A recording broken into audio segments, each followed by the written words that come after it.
broadcasting sports. Peterson takes off for a second. Now the throw is going to come to the plate. It is going to be wide, and the Governors will steal one away.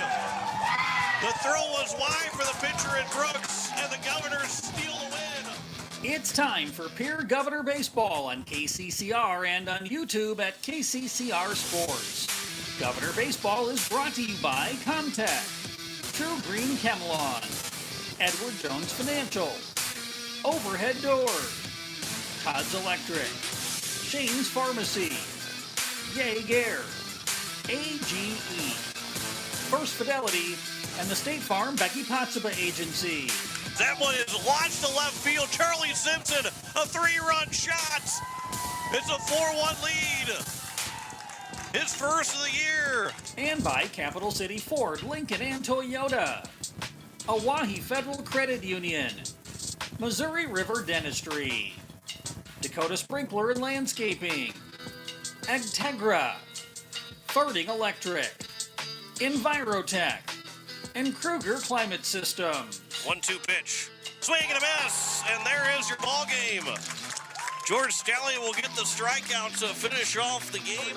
Governor Baseball is also brought to you by Stalkin Peterson LLP, Wagner Auto, the South Dakota Office of Attorney General, Division of Consumer Protection, Gales Gas, First United Methodist Church, Karsten Erickson Roofing and Construction, Beck Motor Company, and May Adam.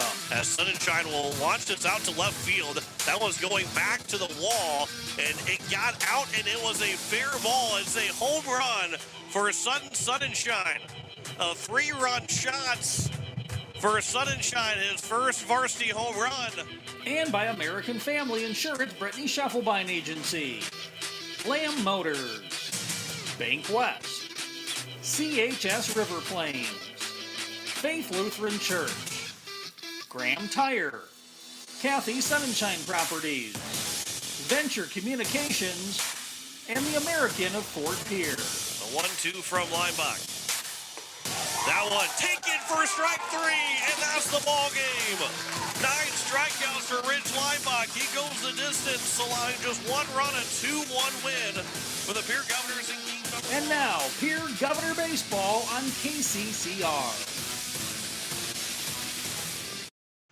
And a good morning as we welcome you to Hyde Stadium. It is playoff time as the Pierre Governors take on the Watertown Arrows, Watertown Post-17 team. They will be that here in the summer. But the Governors looking for a chance to get back to the state tournament for the first time since 2023 when they won it all in Sioux Falls. It is a best-of-3 series that starts today and ends today. Regardless of what happens, we could play all 3 games. We do know we have a doubleheader on tap. We could play all 3 games in a rarity for this for a weekend like this, to be able to play all 3 games in one day. John Wickler alongside Blake Dean here this morning and into the afternoon. Game 1 is always, for a playoff series, best pitching matchup for every series. We'll talk scores from around the state as we go along in this game, but Ridge Lineback, Caden Rylance, Game 1. Blake, I don't know if you can ask for a better pitching matchup across the state than what we're going to see here in this first game. You really can't. This is going to be an absolute pitcher's duel between Ridge Lineback and Caden Rylance here in Game 1. You know, you look at numbers for both guys, John. Caden Rylance, the workhorse for this Watertown Arrow team, 4 starts on the year, 2-0 record. He has an ERA of .97. I don't think you can get a whole lot better than .97 ERA, a whip of .92, and a batting average against of 137. He has been absolutely dominant on the mound, 10 walks, 37 strikeouts. He's one of the Watertown Arrows that has college baseball in his future, and he's going up against Ridge Lineback for the Govs, who is unquestionably the ace of this Governor staff. Ridge coming in, having thrown a total of 29 innings. He's actually not the leader on the team in innings pitched this year, but 5 starts, a 3-1 record. He's been fantastic the last 2 or 3 starts of the season that he's made. 18 walks, 54 strikeouts, a 1.93 ERA, a .897 whip, and a batting average against of .086. That there's not a better batting average against, I think, that you're going to find in the state of South Dakota than Ridge Linebach. So this is going to be a pitcher's duel. Big key for Ridge is going to be, staying around the strike zone, filling it up, and not allowing Watertown to get free passes on base. If he's able to do that, we are in for a doozy here in this first game. And runs will be at a premium. Small ball will be something that is going to be used, I think, for both these teams, or at least trying to expect to be used in this first game. And really this series, this Pierre Governor team, a pitching staff that's got an ERA under 2, a Watertown pitching staff that barely has an ERA over 3, and those batting averages aren't fantastic for both teams. So runs can be at a premium all day today, and it might just be the team that just plays the best offensively over the course of the day today. Absolutely, and this is kind of goes back to one of the things that Coach Rowie said in our teaser on the pregame is he wants to get his guys hitting a lot better, especially come the end of the season. That's going to be the key to all of these ball games here today, whether we play 2 or 3, is which team's going to be able to fill up the strike zone consistently and which team's going to be able to come up with timely hits throughout this lovely Saturday afternoon here at Hyde Stadium, because whichever team does that more effectively is going to walk into the state tournament next weekend in Sioux Falls. We have had 3 series already concluded so far this weekend. Harrisburg swept Sturgis last night. Lincoln swept T on Thursday night, and O'Gorman swept Aberdeen last night. Jefferson, Brandon Valley, and Stevens, that is 4, 7, and 8, all won their first game last night. Yankton and Brookings, the only other series, along with the Pierre Watertown series, to not play one of their first games. They'll play a doubleheader tonight and then Monday if necessary, but down in Yankton for that matchup. So as you look on, if you're watching on YouTube at KCCR Sports, you can see our brackets or our regional round, which means the Governors, with the first 3 seeds, the top 3 seeds winning, the Governors are set to the 2:30 game if they get a win, whether that be playing Jefferson or maybe Yankton. Obviously, it could be any of the next couple of teams down the road. Right now, with Jefferson already leading earlier in the game against Spearfish, assuming that they end up winning that game, win that series, Pierre would know that they're going to go take on Jefferson in the first round of the quarterfinal round. But overall, the Governors, they got to handle business here today. You're at home, and the Govs last year, in the first year of this best 2 of 3 in the high school side, we've seen it in the Legion side for the last 5 years now. This will be the 6th year of it. But overall, this regional round, you can't win game 1 and expect that you're going to win game 2 or just win the series. It is going to take 2 complete wins to make sure that you move on to the state quarterfinals next week. Yeah, this is not going to be, you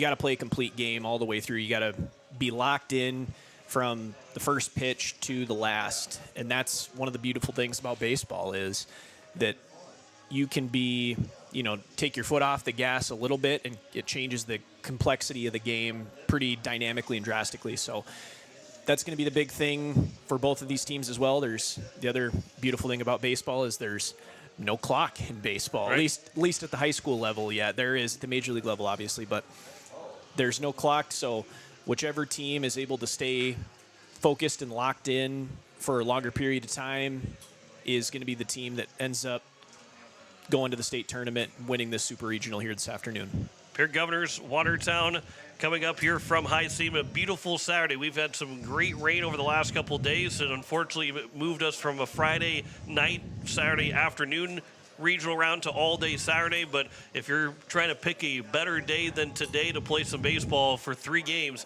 Ernie Banks always said let's play 2. Well, there's a chance we play 3 today. And if you're going to have a 3-game series, play all 3 games, today is a great day to have it happen. It is beautiful here at Hyde Stadium after we had all that rain the last couple of days. We're looking forward to it. First pitch is coming up here in just a little bit. We're going to step aside. We'll come back in 3 minutes with starting lineups. First pitch, you're listening to Pierre Governor Baseball on KCCR. You're watching it on YouTube at KCCR Sports.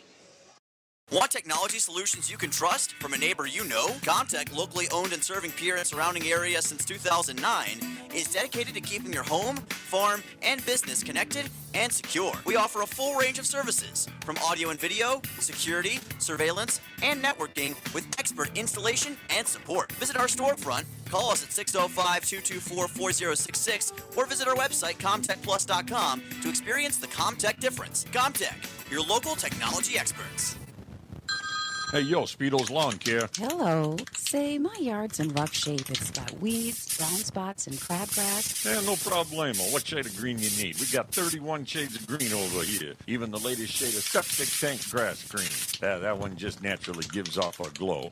Call the professionals at True Green. They know how to get your lawn healthy and keep it healthy. They guarantee it.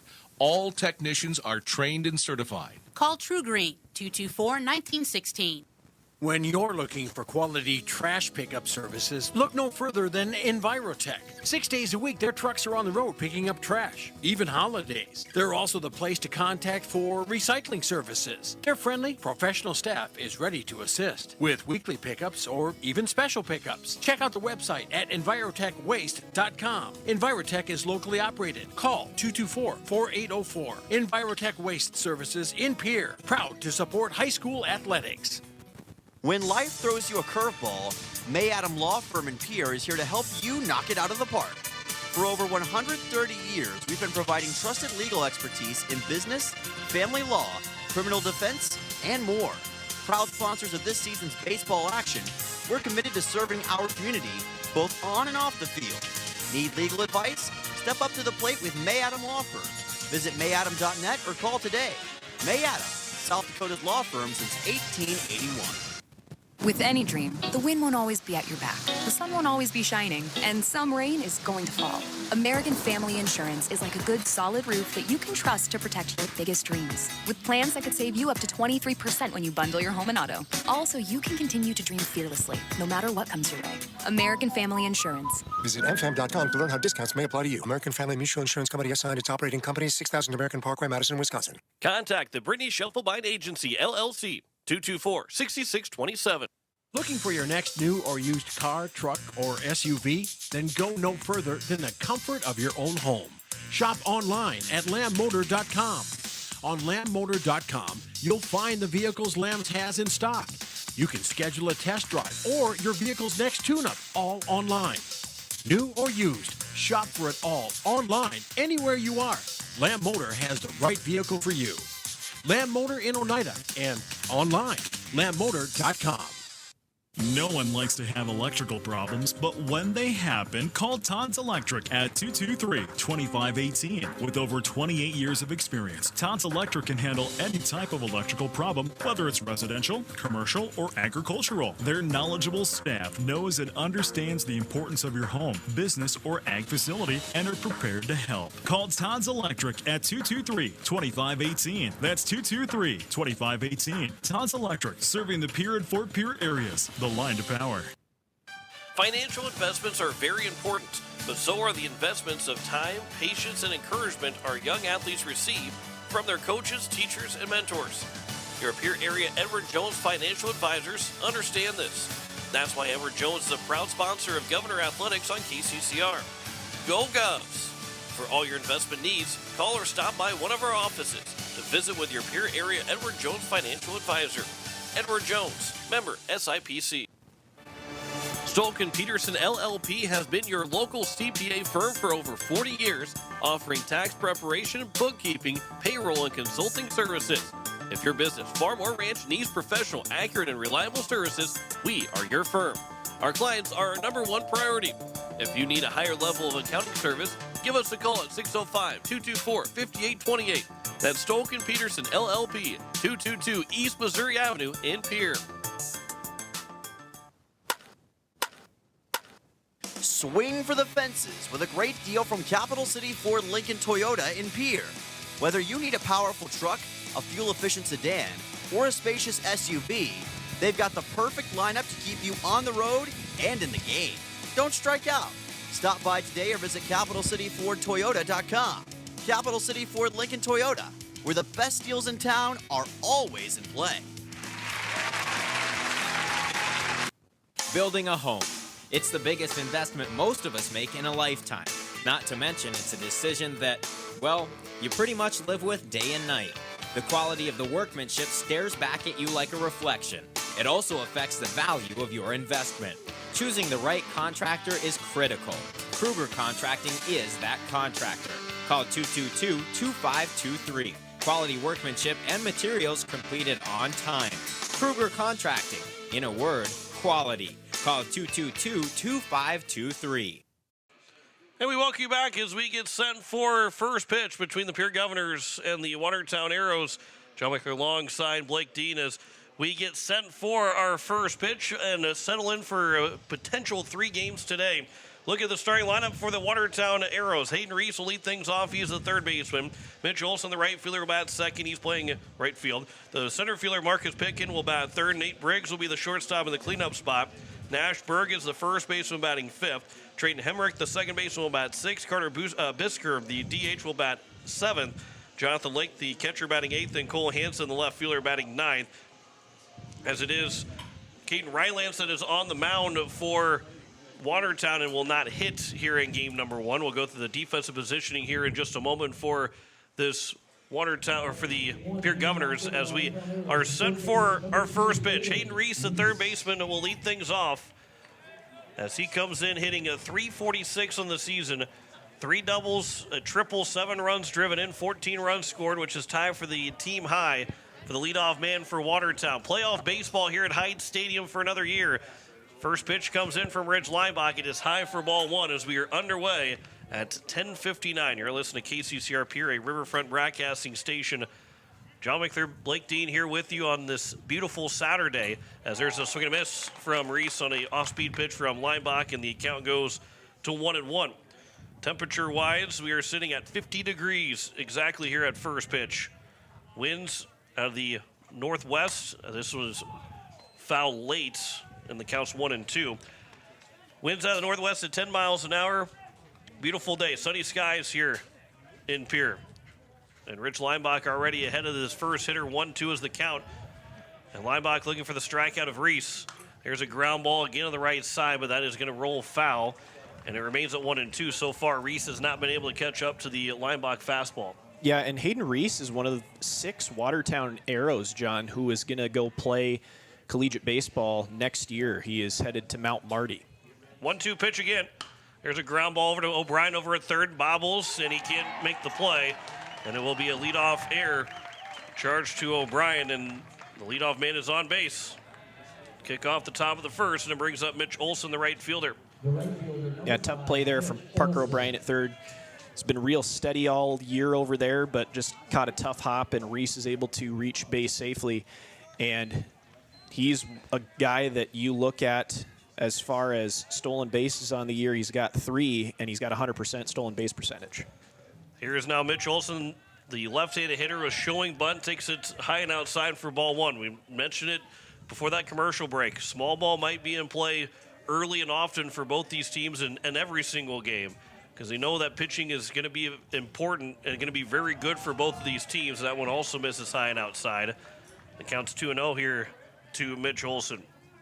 Mitch Olson, another one of those Arrows that's going to go play collegiately next year, baseball-wise. He's headed to the University of Sioux Falls. 2-0 pitch. There's a line shot out towards right center field. That is going to be in the gap, and it's going to get down for a base and extra bases here for Olson. Stallion will cut it off. He'll throw it in. He'll hold the runner over at third, and it is second and third here with nobody out already in the top of the first inning. And Watertown's looking to do damage right away. That was only Olson's 4th extra base hit of the year, John. All 4 have been doubles, but he powered that one into the right center power alley between center and right. George Staley able to cut it off well in the gap and hold Reese at third base. But the Arrows are threatening here in the top of the first.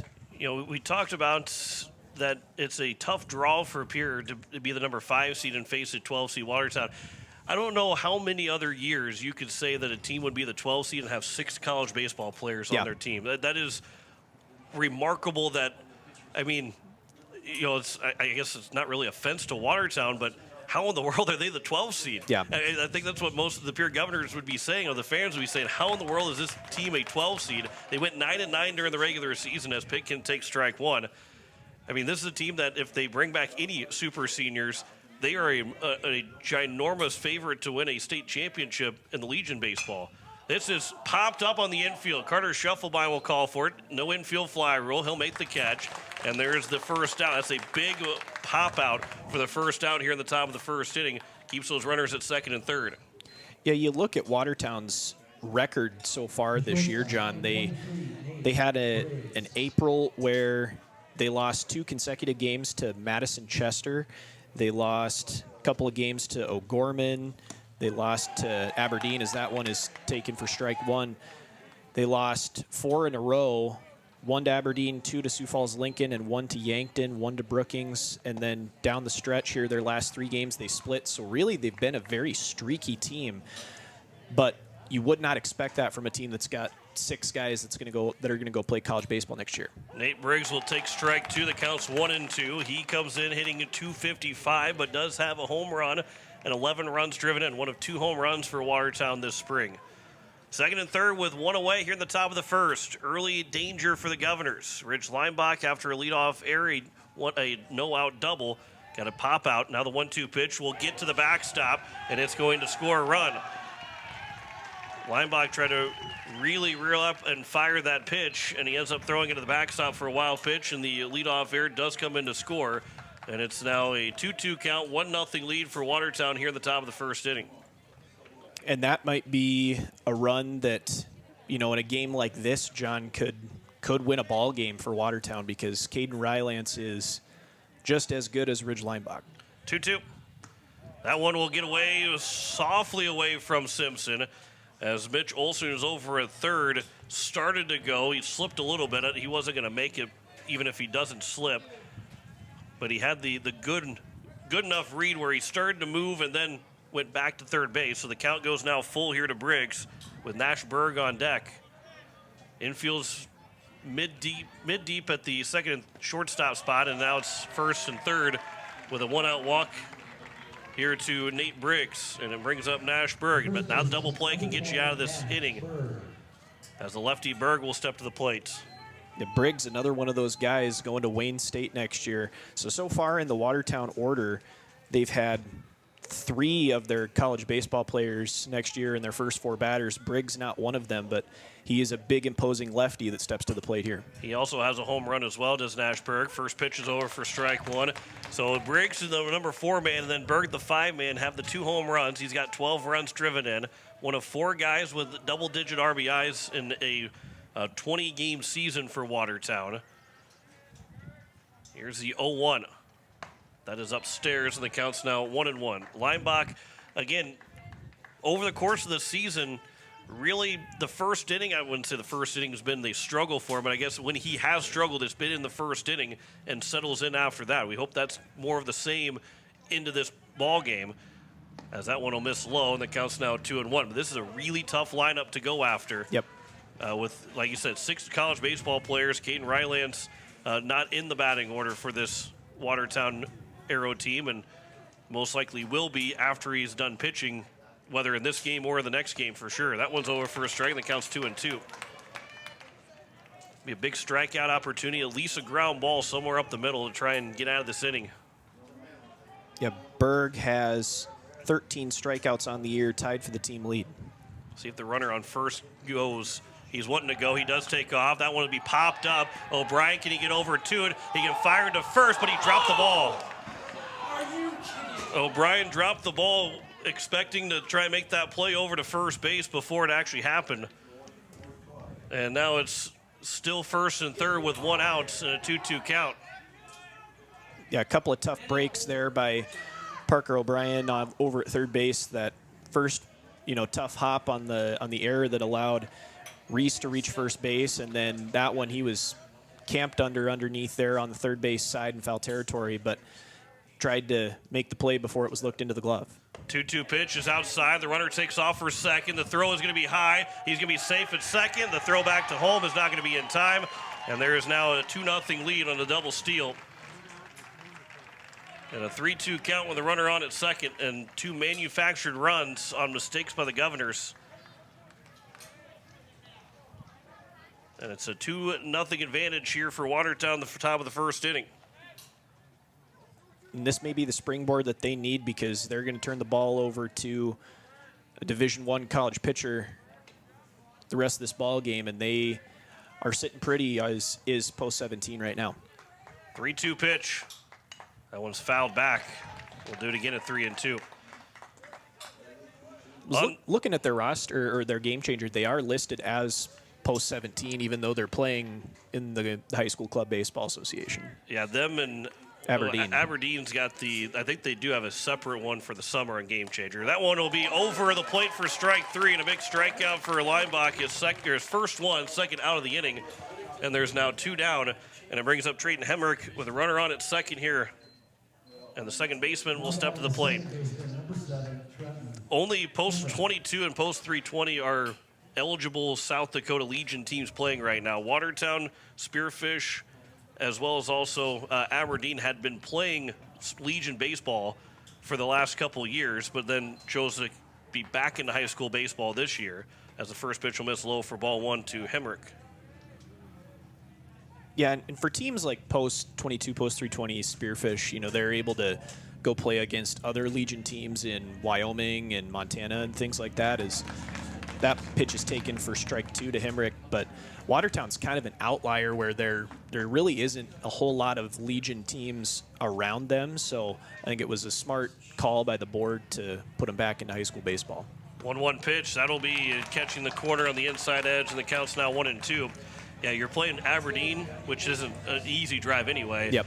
But then you're going out west or having those out west teams come here. You can have a chance to play a few more baseball games this way. 1-2 pitch. That one's taken for strike 3, and that will retire the side here in the top of the first inning. But 2-run score with 1 hit in the inning. There were 2 errors and 1 man left on base. Pierre's got some work to do in front of him right now, down 2-0 after the top of the first. We'll come back with that bottom of the first inning here back in a minute on KCCR and on YouTube at KCCR Sports. Becky Potsaba at State Farm Insurance are here to help you with your insurance and banking needs. State Farm's not just insurance. It's banking, investments, IRAs, loans, and a whole lot more. We offer guidance in a personal and caring way that helps you manage the risks of everyday life, recover from the unexpected, and find ways to control costs so you can realize your dreams. We know how life is, and we're here for you. Stop in to see Becky at 1315 East Wells Avenue in Pierre, or call Becky at 224-4173.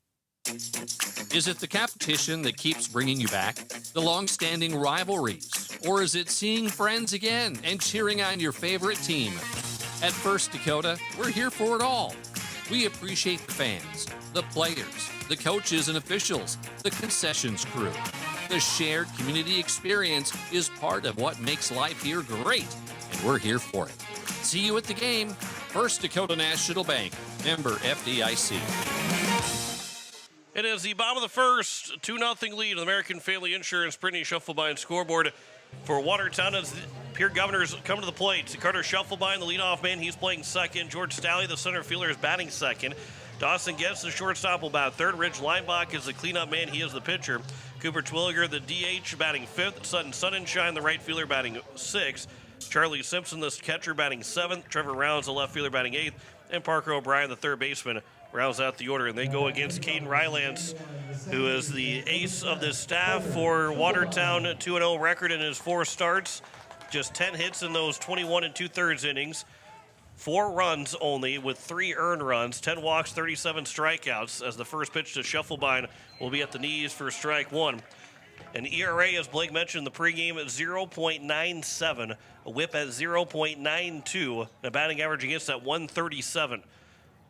That one will be just missing low underneath the knees of Schuffelbein. The count's 1-1. And for Carter Schuffelbein, who digs in 308 batting average, 20 hits, tie for the team lead in those 20 hits, swings and misses for a strike, and the count's 1-2. This is a offense at 237 batting average. Got to find ways to manufacture runs in this game, already down 2-0. 1-2 pitch. There's a check swing. They're going to appeal, and he did not swing, says the first base umpire, the field umpire, Lloyd Jones. And the count is now 2-2. here to Shufflebine. Yeah, and you can see why Caden Rylance is going to go pitch at SDSU next year. He's got a good mix of fastball. He's got good breaking stuff. As Shufflebine swings at a letter-high fastball for strike 3, really knows how to keep batters off balance, and that's going to serve him well at the collegiate level next year. He has been, and not be surprised if he ends up behind the plate after this game. He's been their catcher when he's not pitching. Yep. And that's, it's a tough task for someone to go behind the plate after throwing, who knows, maybe he might throw 7, whatever it is. He's probably going to throw close to 100 pitches at least if he doesn't make it all the way through the game, as Stalley will swing and miss to the first pitch. He's hitting 150 so far, 6 of 40 on the season, 5 runs driven in. No better time than to get that bat hot than right now for George Stalley. 0-1 pitch. That'll miss outside. The count's even at a ball and a strike to Stalley. An unearned run in the top of the first inning for Watertown. A 2-0 lead overall as Stalley swings at a pitch just above the zone. The count's 1-2. Are both of them unearned runs? I think the second one turns into a earned run because he ended up scoring before there was less than 2 outs. There's a swing and a miss by Stalley, and there's now 2 down here in the bottom of the first inning, and brings up Dawson Getz. Well, that was a very live fastball from Rylance, and Stalley was behind that one on the swing. It'd be interesting to see if we had a radar gun on Rylance, what he tops out at, because that thing was live and in the glove very quickly. I mean, it's almost 4-1 strikeouts per walk. So and that's the biggest thing is either you have to get on with a team that's has a fielding percentage of .947 and 30 errors overall as a team. If you're not getting base hits, you're going to have to get on by errors because he's not going to walk a whole lot of guys. Nope. Doesn't hit a whole lot of guys either. He has hit just 2 in over 22 innings now. Here's 1-1 pitch to Dawson Getz. He'll fly that over to right field line. That is going to be slicing foul, and the count goes to now 1-2. Getz is hitting .250 on the season. He's got 2 doubles, a triple, and 11 runs driven in. And again, this 5-12 matchup is not you could almost say it's a 4-5 type matchup than a 5-12 matchup. Watertown, just a very, very good team to be at the number 12 seed. Here's a 1-2. That'll be above the letters, counts 2-2. And again, they've been streaky all year. That's kind of been the MO for Watertown this year and why they're sitting at the 12 seed. But when they're able to put their best on the field, they are going to be able to compete with anybody as Rylance strikes out the side and gets for out number 3 to end this bottom of the first. All in order. It is a 2-0 lead after 1 for Watertown over Pierre. You're listening to Pierre Governor Baseball on KCCR, and you're watching it on YouTube at KCCR Sports. For over 60 years, Ferding Electric has been powering homes and businesses across central South Dakota. When you need reliable electrical service, trust the experts with decades of experience. Whether it's a simple residential repair, a complex commercial installation, or even electrical work on your farm, Ferding Electric has you covered. And if you're tired of searching everywhere for that hard-to-find bulb, Ferding Electric carries a wide selection of bulbs, including those hard-to-find fluorescent and specialty options. Visit us at 2903 East Elizabeth Street or call today, 605-224-8684. Venture Communications has deep roots in rural South Dakota. Venture now proudly provides fiber to the home with 100% of our customers, enabling them to enjoy super fast and reliable internet connections. We'd like the opportunity to keep you in touch with the people and resources that matter most. 100% fiber and 100% committed to rural South Dakota. Call Venture Communications today at 605-852-2224, 605-852-2224, or online at venturecom.net. It is the top of the second.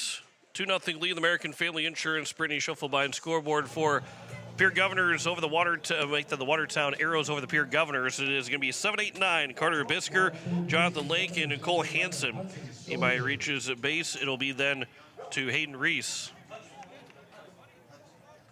And looks like Hudson Stosher will move into the baseball game. So we have a sub here early on, as again it will be Hudson Stosher now into the game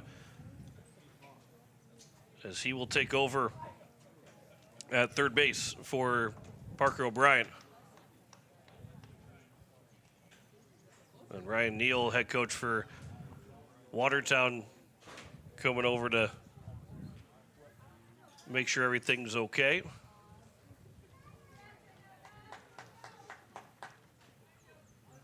But everything seems to be okay, and it will be Stosher taking place of Parker O'Brien.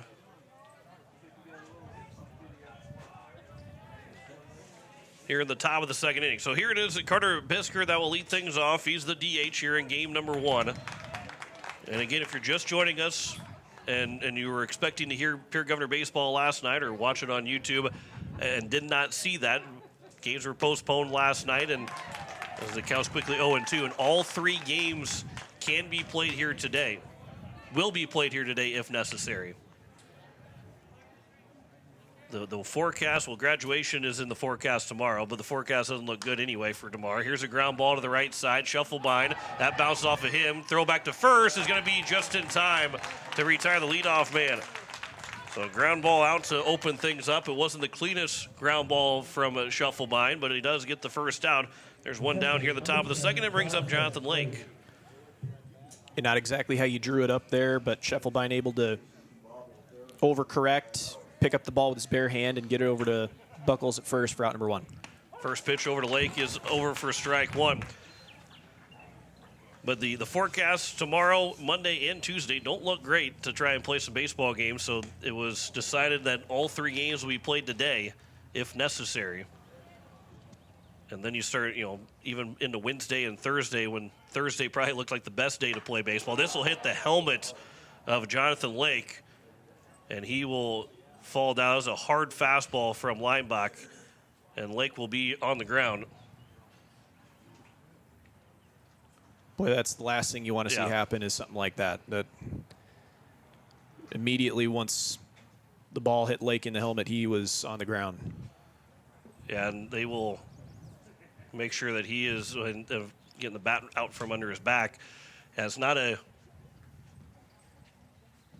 obviously that's always a tough spot, and the helmet obviously is protective, but doesn't protect everything when you get hit with a hard fastball like that Leinbach has. Mm-hmm. Both Leinbach and Rylance throw very, very hard.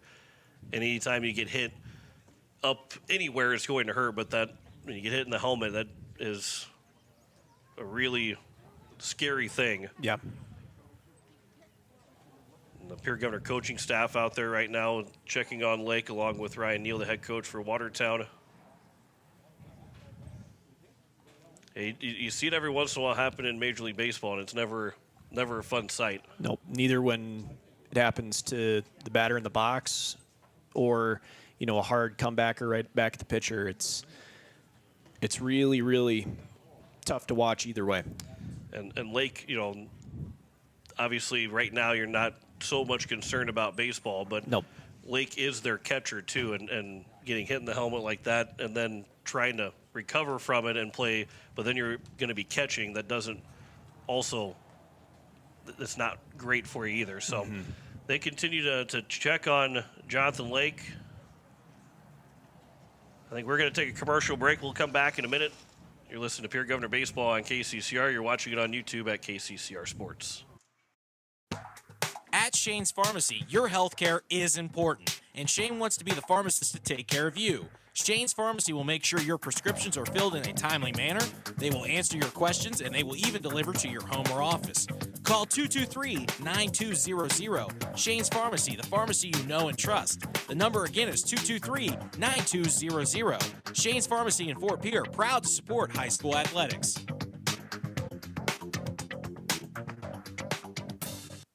Yag Air Incorporated is your locally owned ag, chemical, and seed retailer. Yag Air Incorporated offers reliable ground and aerial application. For the latest seed and chemical pricing, contact Kyle at 605-280-8710 or Tony at 605-280-4771. Yag Air for all your ag, chemical, and seed needs. Kyle, 605-280-8710 or Tony, 605-280-4771. You just got a quote from a company and are now being billed for not choosing them. Many contracts have what's referred to as a contingency agreement. These typically state that if you don't go with them, You, after insurance has approved the repair work, will be charged a percentage of the job they quoted. Ask up front if they charge to provide an estimate. Never sign anything that you haven't fully read or understand. If you have any questions, reach out to the South Dakota Office of Attorney General's Consumer Protection Division at 800-300-1986. Beck Motor Company is proud to sponsor the Pierre Governors baseball team this season. Just like the Governors, we believe in hard work, dedication, and striving for excellence every day. As these young athletes give it their all on the field, Beck Motor Company is here to deliver top-quality Chevy and Cadillac vehicles and unbeatable service. We're committed to supporting our community, and there's no better way to show that than backing our hometown team. Visit Beck Motor Company today and find the perfect vehicle to fit your lifestyle. www.beck-motors.com, 605-224-5912. Go Govs! We welcome you back here at Hyde Stadium as Jonathan Lake is walking off the field. Just a little bit of help, but not. He's able to walk his way off the field, and that's a very, very good sign. John Wickler alongside Blake Dean. And so they will have at least somebody run for him. Now, the good news for high school baseball is that there is a re-entry rule. So they could have somebody run for him. They could, check him out, give him a couple tests, make sure he's okay. Don't know if you really wanted to bring him back in this game, but that there is that possibility. Legion baseball, as soon as that guy goes run for him, he's already done. But he's got a chance to come back if possible in this game.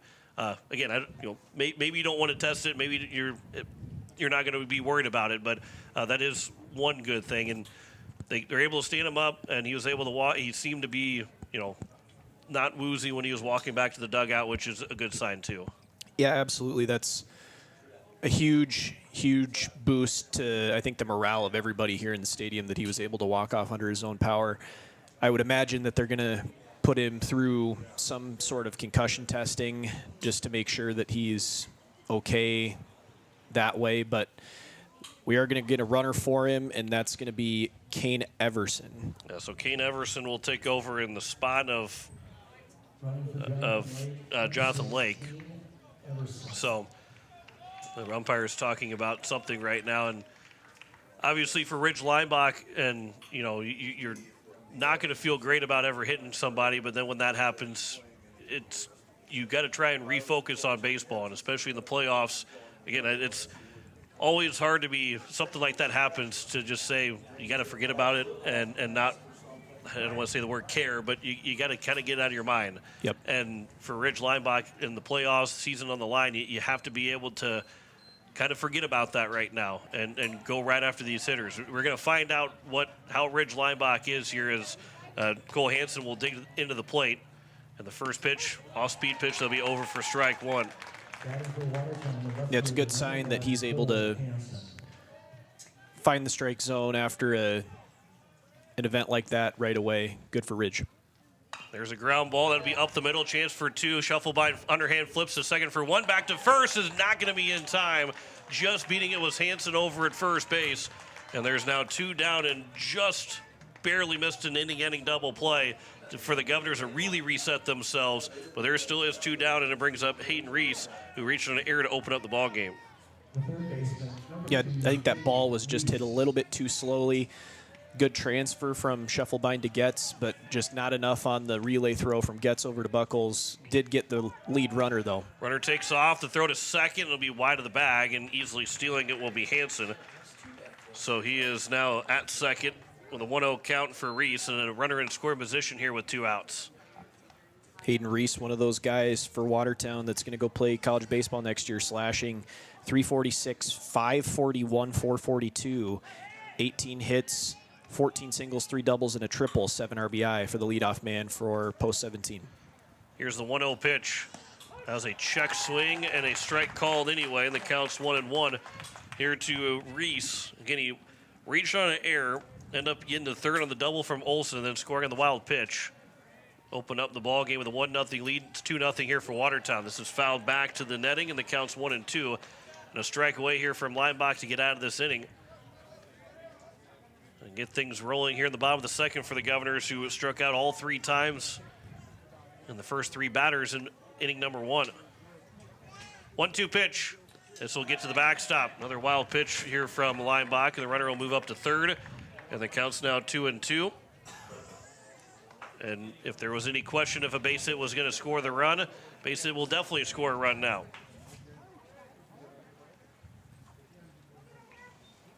And Leinbach's up over 40 pitches already, which, would put him through about 5 or 6 innings if he keeps this pace up. This will be fouled on a play on the right side. We'll do it again here at 2-2.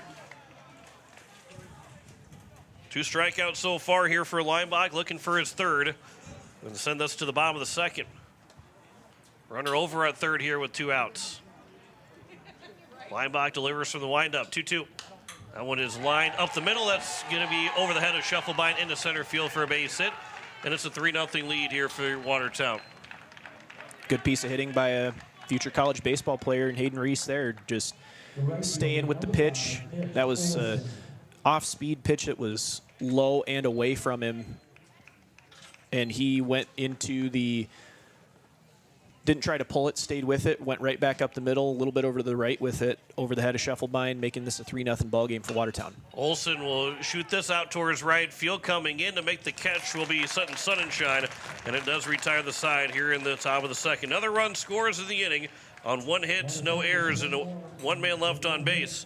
Head of the bottom of the second, it is a 3-0 lead for Watertown over Pierre. Back in a minute on KCCR and on YouTube at KCCR Sports.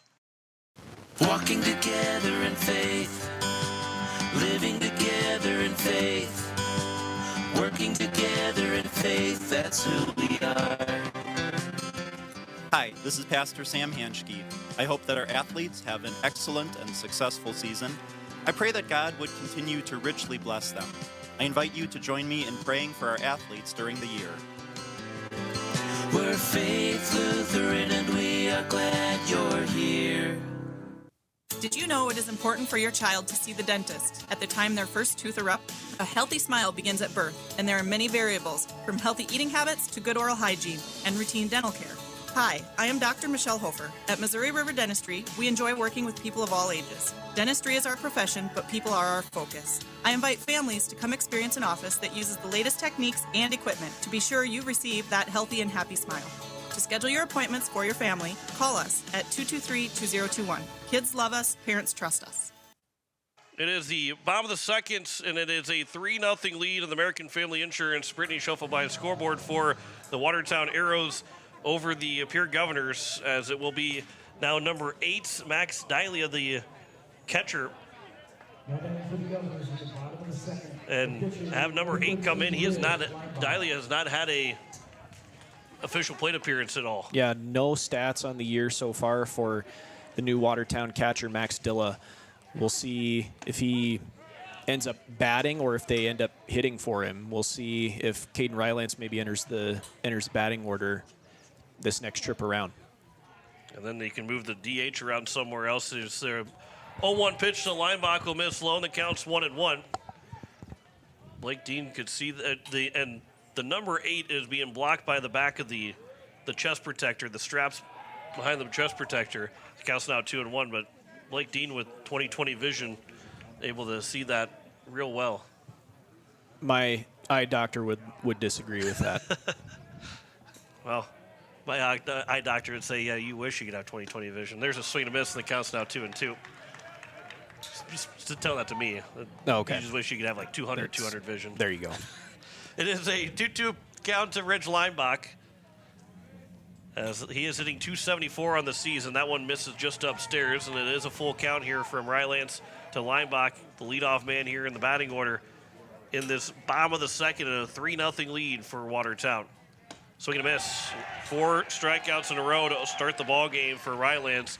Leinbach didn't really want to swing at it by the time this swing came through, and it's now Cooper Twilliger trying to put a ball in play right now here for the Governors. And Cooper has been really, really good since he's come back from injury. 29 at-bats with a .414 batting average as he takes strike 1 from Rylance. 500 on base, slugging of .517 for an OPS over 1. 12 hits, 11 singles, but one of them is a home run. His 1 extra base hit is a home run, and that was last week or a couple weeks ago against Sturgis, if I remember correctly. Last week of the regular season. Here's the 0-1 pitch. Swing and a miss, and the count's now 0-2. Instead, the the frame of Terwilliger and the speed that Rylance has on his fastball, if Terwilliger can get turned around on it, he can put it, Boys and Girls Club would be well in play. 0-2, he goes upstairs, swing and a miss. 5 strikeouts in a row here for Caden Rylance to open up this game. 5 up, 5 down, 5 Ks for Caden Rylance. And it's Sun and Shine, again, trying to put the ball in play for the first time in this ball game. Watertown scored 2 in the first and 1 in the third. And with Rylance on the mound, this Watertown Arrow team got to feel like they've got enough to go win a game 1, and we're 2 outs in the bottom of the second right now. Yeah, they can compete with just about anybody in the state with this kid on the mound. 1-0 pitch. That'll be missing outside. The count's 2-0 here to Sutton Sun and Shine. He's hitting .276, 3 triples and a home run. 8 runs driven in for Sun and Shine. That was a inside the park grand slam for Sun and Shine, his home run. Terwilliger's got the only one that's left the park. Counts 2-1. Delivery from Rylance. That one is popped foul. First base side. The count's now 2-2. And Rylance a pitch away from 6 strikeouts and 6 batters. Rylance peers in for the sign, delivers the 2-2 pitch, swing and a miss, 6 strikeouts and 6 batters for Caden Rylance. And he is fired up. He came off after the mound after that strikeout. You know, looking back at his defense, really yelling, let's go back to him. He is feeling real good right now. Watertown's got a 3-0 lead through 2 complete. Back in a minute here on KCCR and on YouTube at KCCR Sports. As South Dakota's oldest auto dealer, it's our 118th anniversary. Stop by and sign up for drawings, prizes, beef bucks. You save thousands with Chrysler, Dodge, Jeep, and Ram employee pricing, plus incentives for everyone. Buick GMC incentives up to $6,250. Plus, all of our new vehicles in stock are tariff-free. Check out our huge selection of used vehicles at our 118th anniversary on the windshields and at WagnerAuto.com. Wagner Auto, your one place to go for sales and service, 118 years in Pierre.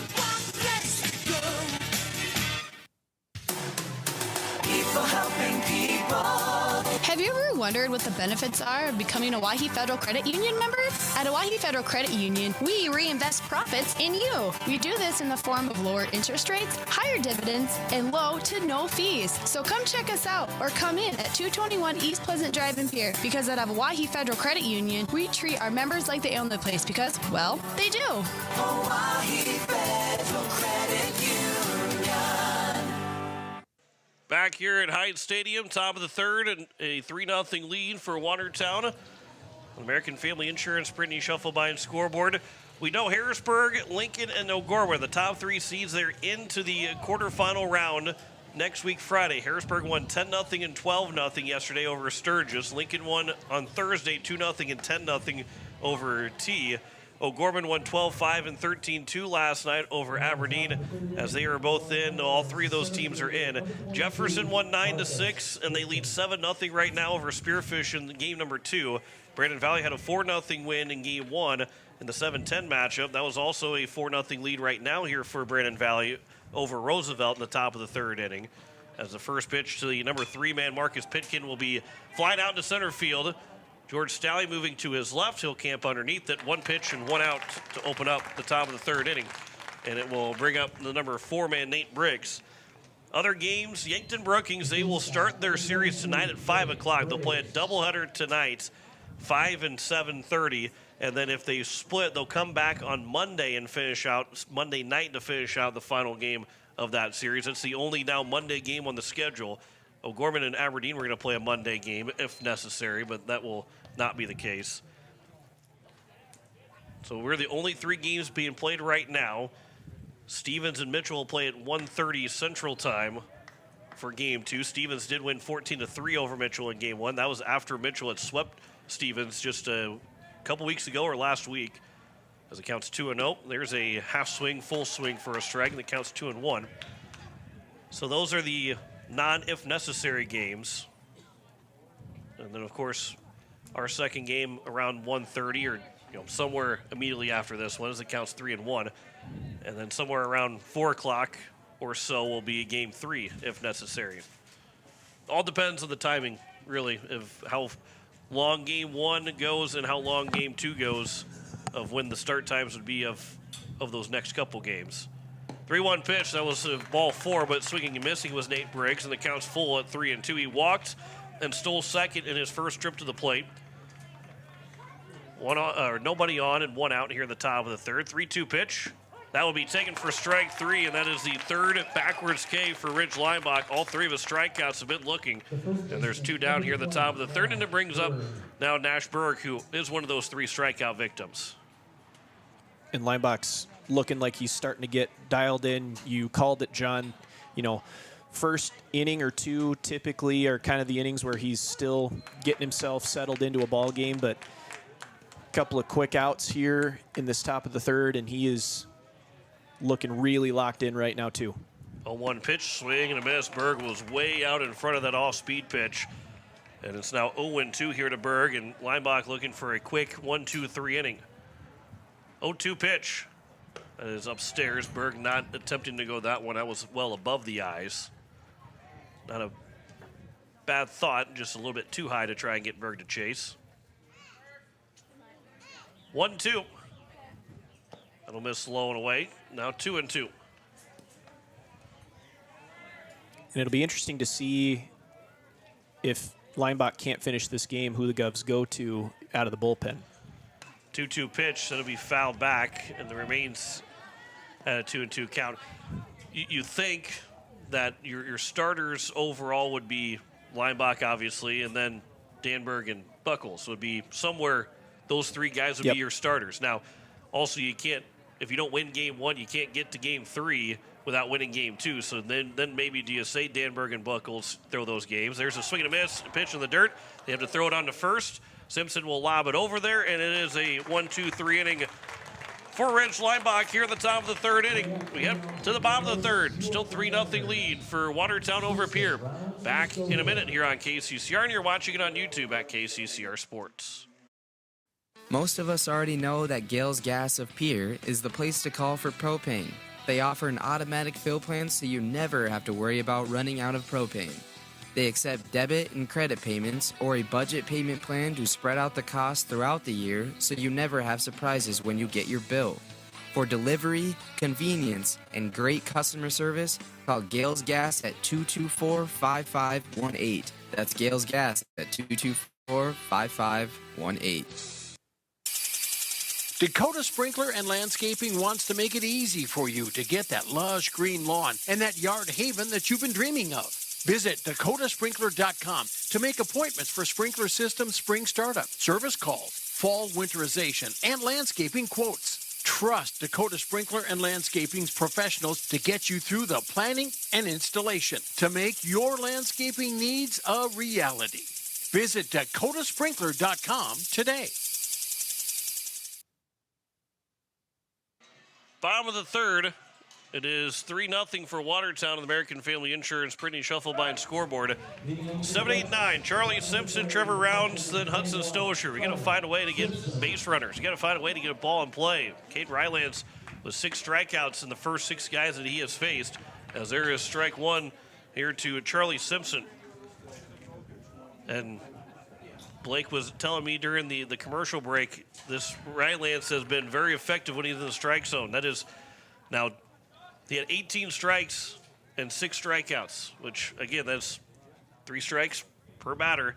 Now there's a ground ball left side. There's a base hit. That was 21st strike, and we got a base hit. And the Governors are in the hit column here in the bottom of the third. He almost had 7 strikeouts with 21 pitches, which is the minimum of strikes you can throw to have 7 strikeouts. And Charlie Simpson will be on base. The first base runner will have a courtesy runner, as Porter Hunsley will come in and run for Simpson on the leadoff single. See if the Governors can get something rolling here, as Trevor Rounds will come to the plate. Another thing to keep in mind, too, is Watertown's catcher is not their normal starting game 1 catcher, as Jonathan Lake is not out there. Max Dilla still back there for Watertown, so possibility that Hunsley might be running. Biggest thing is he's got to make sure that Rylance goes home rather than trying to pick him off at first. Yes, now the biggest thing, courtesy runner want to get into the game quickly, but you got to make sure that you are not too antsy. Trying to bunt was Rounds. He stabbed at it and missed it for strike 1. And that's the other thing, too, is if you're going to play small ball like that against Caden Rylance, you got to make sure the bat goes to the ball, because that fastball that he's going to throw is going to zip right past you if you stab at it like that. Rounds will bunt this one, and it was almost caught. It is a foul ball. It would have been a double play because Hunsley was almost at second base. It was bunted over the top of the bat, and it was almost caught by the catcher in Dilla, which then with Hunsley, again, ball hit the bat, so he took off for second. If that would have been caught, it would have been 2 outs. And the Govs do catch a break. But now it's an 0-2 count here for Rounds, and assuming the bunt won't be on anymore. Swing and a miss. Runner takes off. The throw to second will be wide of the bag, and there will be a stolen base for Hunsley. So even though the sacrifice doesn't happen for Rounds and he strikes out for the 7th strikeout victim, Hunsley does steal second and is a runner in scoring position here for Hudson Stosher. Yeah, so they tried the sacrifice. Rylance does pick up his 7th strikeout of the ball game, but Hunsley off with the 2-strike pitch, and he's able to swipe second base. See if Hudson Stosher can drive in the run. First pitch is over for strike 1. Stosher hitting 167, just 2 of 12, so not a whole lot of at-bats. Does have 2 runs driven in so far for Stosher, both of his hits being singles. How about keeping that pace? 3 hits and 3 RBIs for Stosher. There's a swing and a miss, and the count's 0-2. This is number 9 man in the batting order. If Stosher can't bring the run in or just doesn't get on base, it'll be up to Schuffelbein at the top of the order to try and drive in that first run of the game for Pierre. Here in the bottom of the 3rd inning. Looking for the 8th strikeout here for Rylance. 0-2 pitch. That is upstairs. Counts now 1-2. Other thing to think about, too, is as many strikeouts as Rylance has had, you'd think that would up his pitch count. He's only thrown 37 pitches so far. He is well in control of this ball game. Time is called right before Rylance started his motion to come home, and he did pick up that leg and put it back down. So now the count's still at 1-2. See if that throws his timing off a little bit. 1-2 pitch, swing and a miss. Does not throw off his timing that much. 8 strikeouts now. First time through the order. Charlie Simpson with the base hit, everybody else with a K. Now here's Carter Schuffelbein, 0 for 1 with a strikeout. Everybody struck out swinging. Everything's, at least nobody's been stunned by a pitch coming in from Rylance. Here's the first pitch. That'll be a strike on an off-speed pitch. Good curveball there that dropped in the corner. Which is almost the inverse of Leinbach, because Leinbach's strikeouts, at least the majority of them, have been looking strikeouts, whereas all of Rylance's strikeouts have been swinging strikeouts. That'll be upstairs, and the count's now 1-1. And that kind of tells you a little bit, too, and most of them have been fastballs, that they just struggle to catch. They're struggling to catch up to the fastball of Rylance right now. Here's the 1-1. That'll be dropping in for a strike, and the count's now 1-2 here to Schuffelbein. Boy, he's got a nasty slide step, too. That's another thing. He's not only mixing up his holds and when he delivers the ball, but he's kind of mixing up his delivery as well. 1-2 pitch will be upstairs, and the count's now 2-2. His windup differs every once in a while. Like you said, the timing of it, how much he kicks his leg in the stretch, everything's just a little bit different to throw off the timing of the hitters. 2-2. That'll be outside, and the count's now 3-2. George Staley is on deck. He might throw this quick pitch at Schuffelbein here, too, because it seems like every time he's pulled that out of his tool belt so far, it's been for strike 3. We'll see if it is here. 3-2 from Rylance. Delivers to Schuffelbein. That is taken to the top of the zone for strike 3. Schuffelbein thought it was ball 4, and that is strikeout number 9. No runs, a hit, no errors, and 1 man left on base. 3 complete, 9 strikeouts for Caden Rylance, and Watertown leads at 3-0. Back in a minute on KCCR and on YouTube at KCCR Sports. Hey you. Are you at a job that is fulfilling, has good benefits to support you or a family today, and retirement goes down the road? If you just said no, listen up. CHS River Plains is hiring operations personnel, drivers, and custom applicators at several locations. These come with a knockout affordable benefit package for you and the whole family. Apply to a job with CHS River Plains and up your benefits straight up. To apply, visit us online at chsriverplains.com or stop in at one of our locations. CHS is an equal opportunity employer. Larry Fry Heating and Cooling has a new name. Kruger Climate Systems has acquired Larry Fry Heating and Cooling, but it's still the same great service. Your friend Larry Fry is still a manager, and his dedication to providing you with outstanding service remains unwavering. The same quality products and services you have come to expect from Larry Fry Heating and Cooling will continue under the new leadership of Kruger Climate Systems. You can still reach us at 605-224-9548 or email us at ryan@krugercontracting.com. Kruger Climate Systems, your certified Trane and Mitsubishi dealer in Central South Dakota.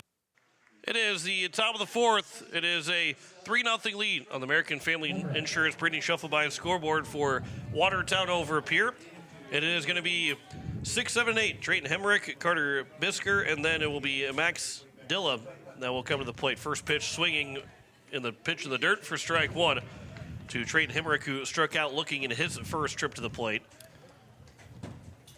As we are nearing the halfway point of game one of this best-of-3 series. 0-1 pitch. That'll bounce in. The count's now even at a ball and a strike. And it looks like Dilla is going to hit. I thought maybe they might hit for him with Rylance, but they're wanting to keep him locked in on the mound, and he is that and then some as Hemrick watches strike two from Leinbach there. Yeah, really hard, outside of putting somebody out of, it's a hard spot to try and put him in for Rylance and make sure the batting order everything stays correct. Because if you put him in that spot, then the DH kind of goes away and all of that kind of goes all over the place. And you really don't need any more runs at this point either. Yeah, there's a 2-2, swing and a miss. Another strikeout for Leinbach. That will be strikeout number 5 for him. As that's 3 in a row back to last inning. And Carter Bisker, who ground out to Shufflebind to lead off the top of the second, will come to the plate. Second time that Hemrick has struck out. The two guys that struck out looking the first time up, struck out swinging the second time up. First pitch will miss low for ball 1. Simpson's base hit, the only base runner, and the only time the Govs have put the ball in play so far against Kane Rylance. That'll be a low outside corner strike called to Bisker. Evens the count at a ball and a strike. Leinbach really trying to settle in after 2 tough innings. That one will catch the bottom of the zone. The count's now 1-2. 2 runs in the first, another run in the second. Here's the 1-2 pitch. Swing and a miss. 4 strikeouts in a row now for Leinbach, and there's 2 away. This is the pitching matchup we came to see right here. Is Leinbach is definitely dialed in now. Like you said, 4 in a row now. I'm looking to make it 5 to get the Govs back into the batter's box with 2, 3, and 4 coming up here in the top of the 5th. So here's Max Dilla, the first time that he will come to the plate this season. Excuse me, bottom of the 5th. Sorry, go ahead. It is a 0-1 count here to Dilla. He'll swing and foul that one back. Nice swing there. It only counts 0-2. We got the games played up here. He's got 0. Jackson McClemmons has played in 2 games, all this stuff, but he's got 0 games. So this is his first game and first appearance, all coming in the playoffs. That one will be taken for strike 3. Good morning, good afternoon, good night. There's 3 strikeouts in a row for Leinbach here in the inning, 5 in a row, dating back to the top of the 3rd. It is a 3-0 lead for Watertown over Pierre as we head to the bottom of the 4th. Back in a minute on KCCR and on YouTube at KCCR Sports. Step up to the plate with Kathy Sunshine Properties in Pierre, your go-to for buying, selling, and finding your perfect home. Whether you're looking for a cozy cottage or a spacious family home, Kathy Sunshine Properties has you covered. We're committed to helping you make your next big move, on the field or in your life. Ready to find your dream home? Call Kathy Sunshine Properties at 605-224-5588. Your home run in real estate. AGE Corporation has been building South Dakota for over 60 years. For all your site work, construction, and crane needs, AGE is there for you. If you need a boat dock and dock lighting, AGE has what you need. Visit their website, agecorp.com, or give them a call at 223-2732. AGE Corporation, providing high-quality services without sacrificing safety. Visit agecorp.com or call 223-2732. And we welcome you back. Bottom of the fourth. It is a 3-0 lead on the American Family Insurance. Brittany Shuffleby scoreboard for the Watertown Arrows over the Pierre Governors. John Wickler alongside Blake Dean. 2, 3, and 4. George Stalley, Dawson Guest, Ridge Leinbach. Of course, everybody but Charlie Simpson with a strikeout against Caden Rylance, who has been very efficient. You talk about efficiency for pitchers. Usually doesn't come in. He's got 44 pitches, yes. Yeah, 44 pitches through 3 innings. Usually when you're talking about a guy that's got 10 strikeouts in, well, actually not 10, 12 strikeouts. 9 strikeouts, 9 strikeouts, sorry. 10 guys that come to the plate. Well, when that happens, you're not probably talking about being super efficient, but 44 pitches through 3 innings, that's as efficient as you can get with 9 strikeouts. Here's the first pitch to George Stalley. That'll bounce in for ball 1. And I said bottom of the 5th earlier last half inning. I meant bottom of the 4th, but that's kind of how this game has felt is, as many strikeouts as Rylance is putting up on the board, and now that Leinbach's dialed in, this is going to be bottom of the 5th here before we know it. That pitch is over for a strike to Stallion. The count's now 1-1. That phrase that you always say, get late early. And Yogi Berra said that. I can't take credit for that. Yogi Berra, Blake Dean. Here's the 1-1 pitch. Stallion will line this out towards right field, but it will be to the right fielder in Olsen. And the first man to not be a strikeout victim and be retired is George Stallion here in the bottom of the 4th, and there's 1 down. And it brings up Dawson Getz. A good swing there from George. He put it deep into right, but nice job of playing straight up was Mitch Olsen, because he really didn't have to drift too far back into his right to camp under that one and put it away for out number 1. First pitch will miss for ball 1 to Dawson Getz. And that's the first out that's not a strikeout for Caden Rylance. That's He's unbelievable. Retired 10 guys with 9 strikeouts with 1 out here in the bottom of the 4th. It's not ideal for the Governor offense. That one's over for a straight, and the count's now 1-1. Doesn't lead to a lot of possibilities of success when that happens. That's true. They do have 1 hit on the board. Love to see a crooked number up there in the hit column and in the score column here in this inning. That'll be fouled away by Getz. He was laying the fastball, and the count's 1-2. And then you look at what this Watertown Arrow pitching staff has. Talon Jurgens has thrown 18 innings. His ERA is 1.9, so it's under 2. Here's the 1-2 pitch and another strikeout for Rylance, and there's now 2 down here in the bottom of the 4th inning, and it will bring up Ridge Leinbach. Then you have Kane Everson, who has thrown 20 in the 3rd innings, which is 2nd on the team, and he has the first most starts. Would assume that maybe he'd probably be the game 2 starter. That's a 2.41 ERA. So this pitching staff, while it's not as good as Caden Rylance, they're still pretty good. And that would be saying something if their entire pitching staff was as good as Rylance. They would be a lot higher ranked, that's for sure. They would not have been a 12 seed, that's for sure. Here's a 1-0 pitch to Leinbach, pitcher versus pitcher, and the count's 2-0. And speaking of one of those guys, Talon Jurgens, who more than likely is the guy that we'll see in Game 2. Another one of those college baseball players signed to pitch at Dakota State next year. They're going to be a tough team, a tough out here this weekend, but they're going to be a tough team. And there's a swing and a miss by Leinbach. Counts 2-1. They're going to be a lot of fun in the summer to be following along too, because Watertown's going to be a really good baseball team. Yep. In Legion baseball. We'll see them come to town, I believe, sometime at the end of June or beginning of July. Here's a 2-1 pitch. This will be popped foul over out of play on the right side. Counts 2-2. And that was one of the things that when we were up at the state football championship, when we played Watertown, that was one of the things that the Watertown announcers had mentioned to us, that they were really optimistic about Watertown's baseball season this year. 2-2 is swing and a miss, and that will be another strikeout for Caden Rylance. That is another 1-2-3 inning for Rylance. We have played 4 completes. 3-0 lead for Watertown over Pierre. Back in a minute on KCCR and on YouTube at KCCR Sports. As community bankers, BankWest employees are deeply committed to supporting local causes, growing the local economy, and creating local opportunities. At a time when you can bank anywhere, we hope you choose BankWest. We'll be your financial partner for the long haul, helping you and your community achieve financial success. BankWest. Convenient, connected, committed. Member FDIC.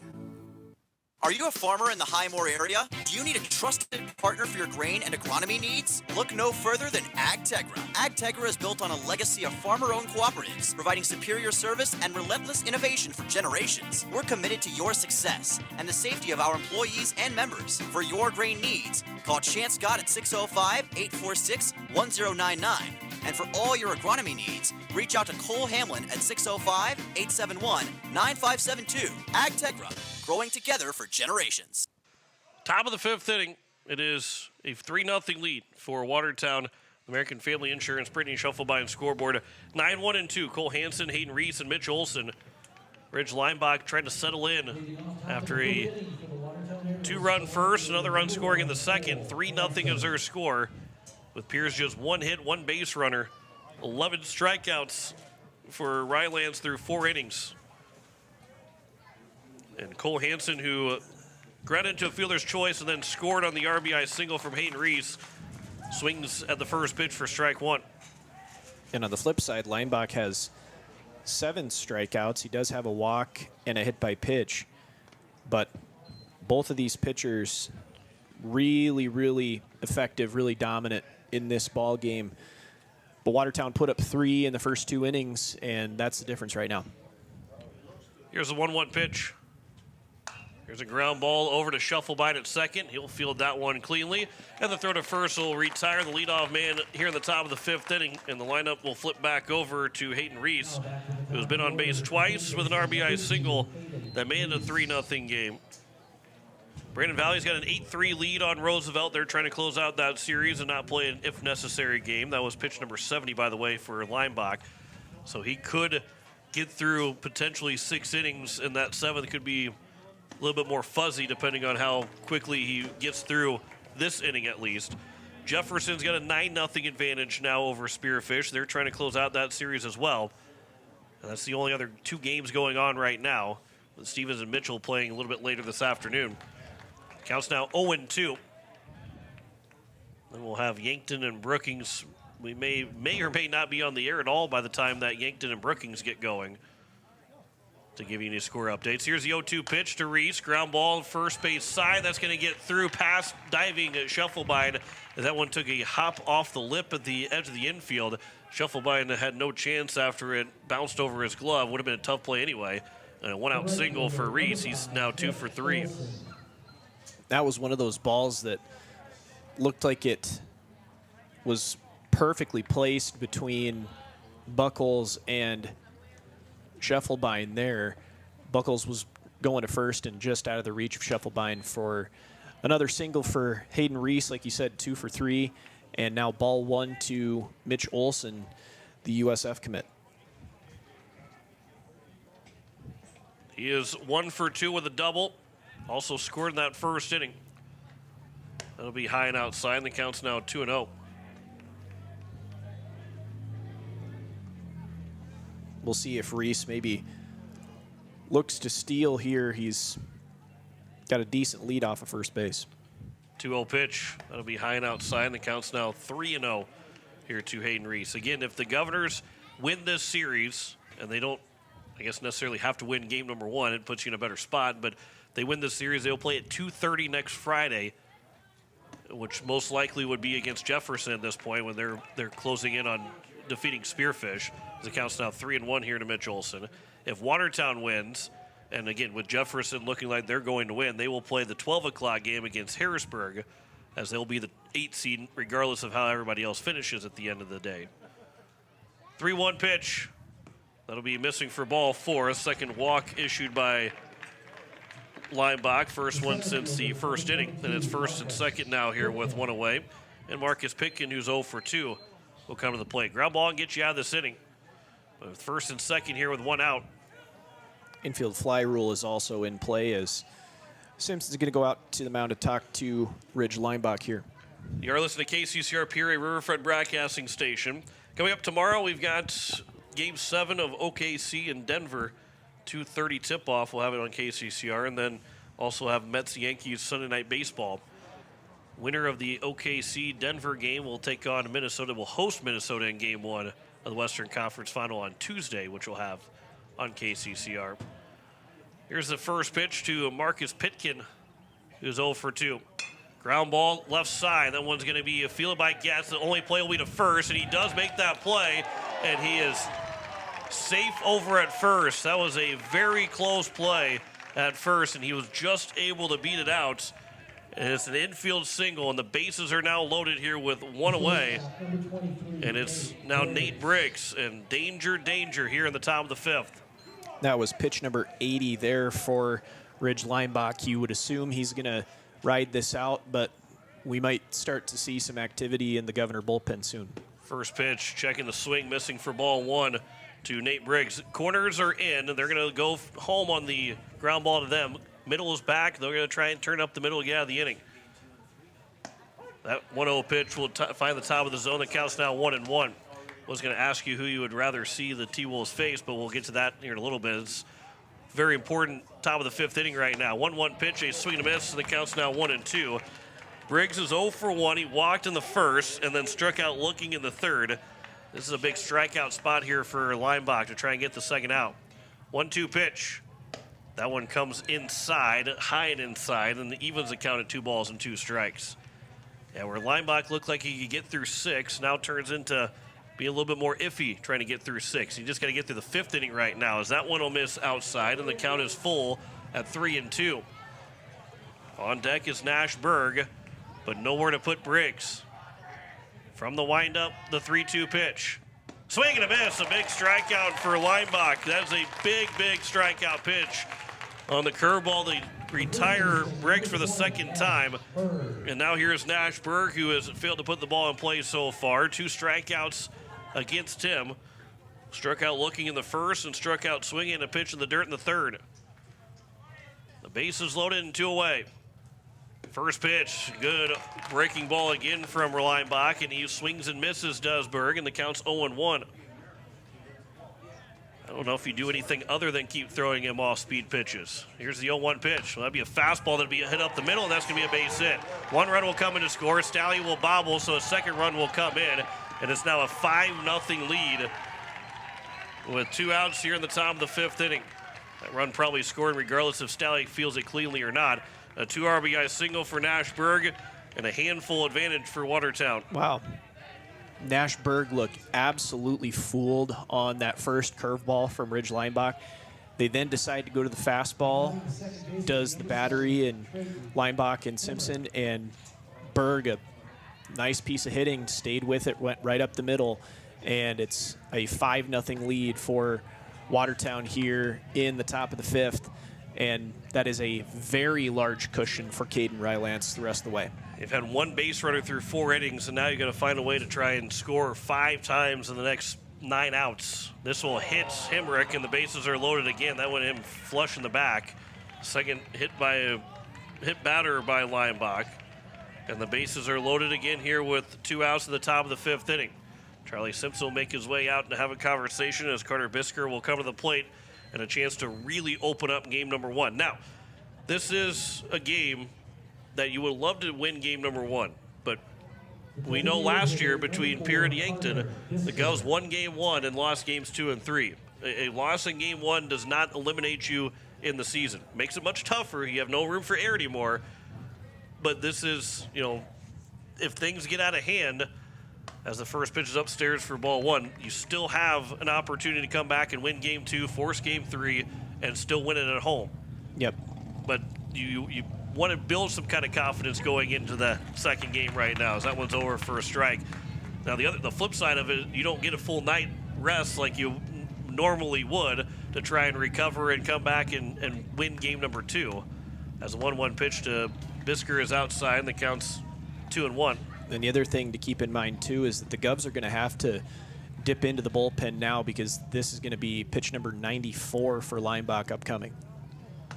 That one's over for a strike. The count's now 2-2.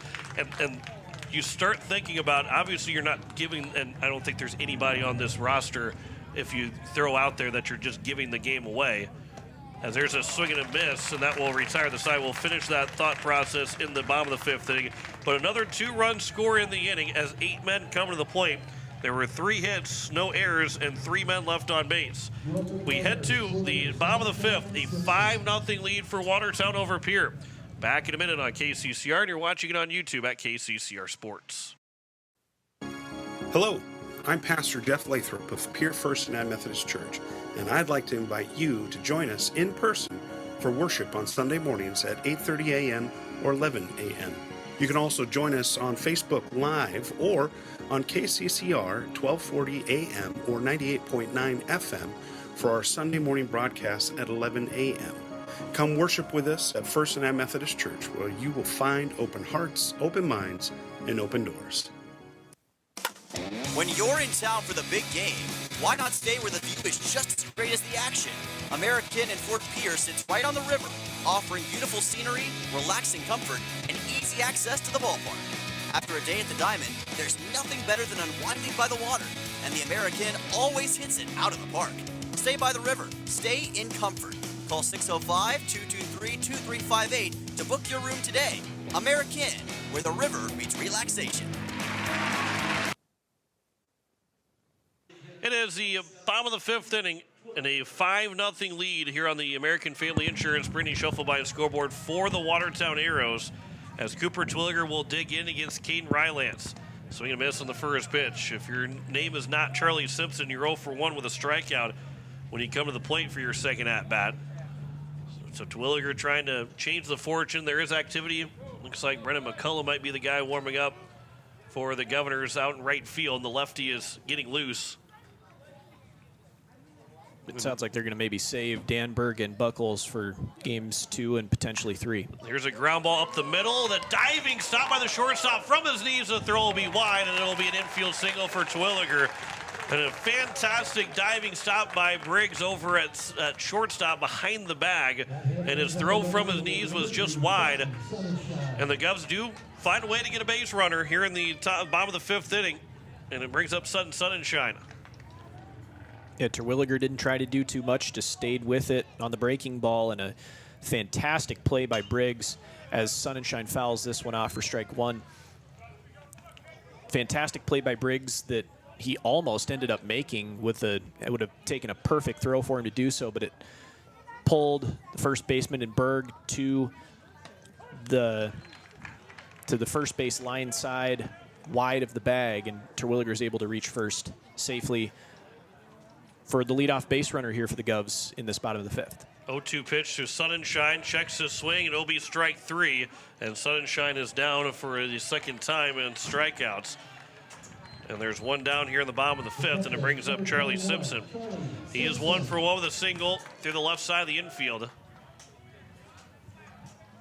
And I was going to make the mention, too, that, Sunshine obviously not bunting, where Rounds, after Simpson led off the 3rd inning with a base hit, Rounds was trying to bunt to move Porter Hunsley, the runner for Simpson, over. Now you can't do that anymore. With a 5-0 advantage, you can't say we're going to try and score 1 run an inning. You're going to run out of time before that happens. You got to keep swinging the bat as it counts 1-1 here to Charlie Simpson. And especially with Simpson, he's the one guy that had the hit so far. You don't want to take the bat out of his hands. 1-1 pitch. Be upstairs, and the count's now 2-1. Find a way to get multiple base runners here in this bottom of the 5th inning. 2 base runners, both being hits. Simpson through the left side of the infield. Twilliger up the middle on a diving stop by the shortstop. That'll miss high and outside. The count's now 3-1. And a rare non-full count from Rylance with 3 balls in a count. He's almost any time has been with a full count, not being a 3-1 count. 3-1 pitch. That'll be ball 4, so it is going to be first and second here with 1 away, and the Governors have their best opportunity in this ball game. And it's now 8 and 9 in the batting order. Rounds and Stosher. Max Dilla calls time and is going to go out to talk to Rylance. Porter Hunsley's going to run for Simpson again. So here is Trevor Rounds, who tried to bunt and had 2 strikes on him and then struck out swinging in his first at-bat. Boy, a shot to the gap right here is a shot of momentum for the Governors.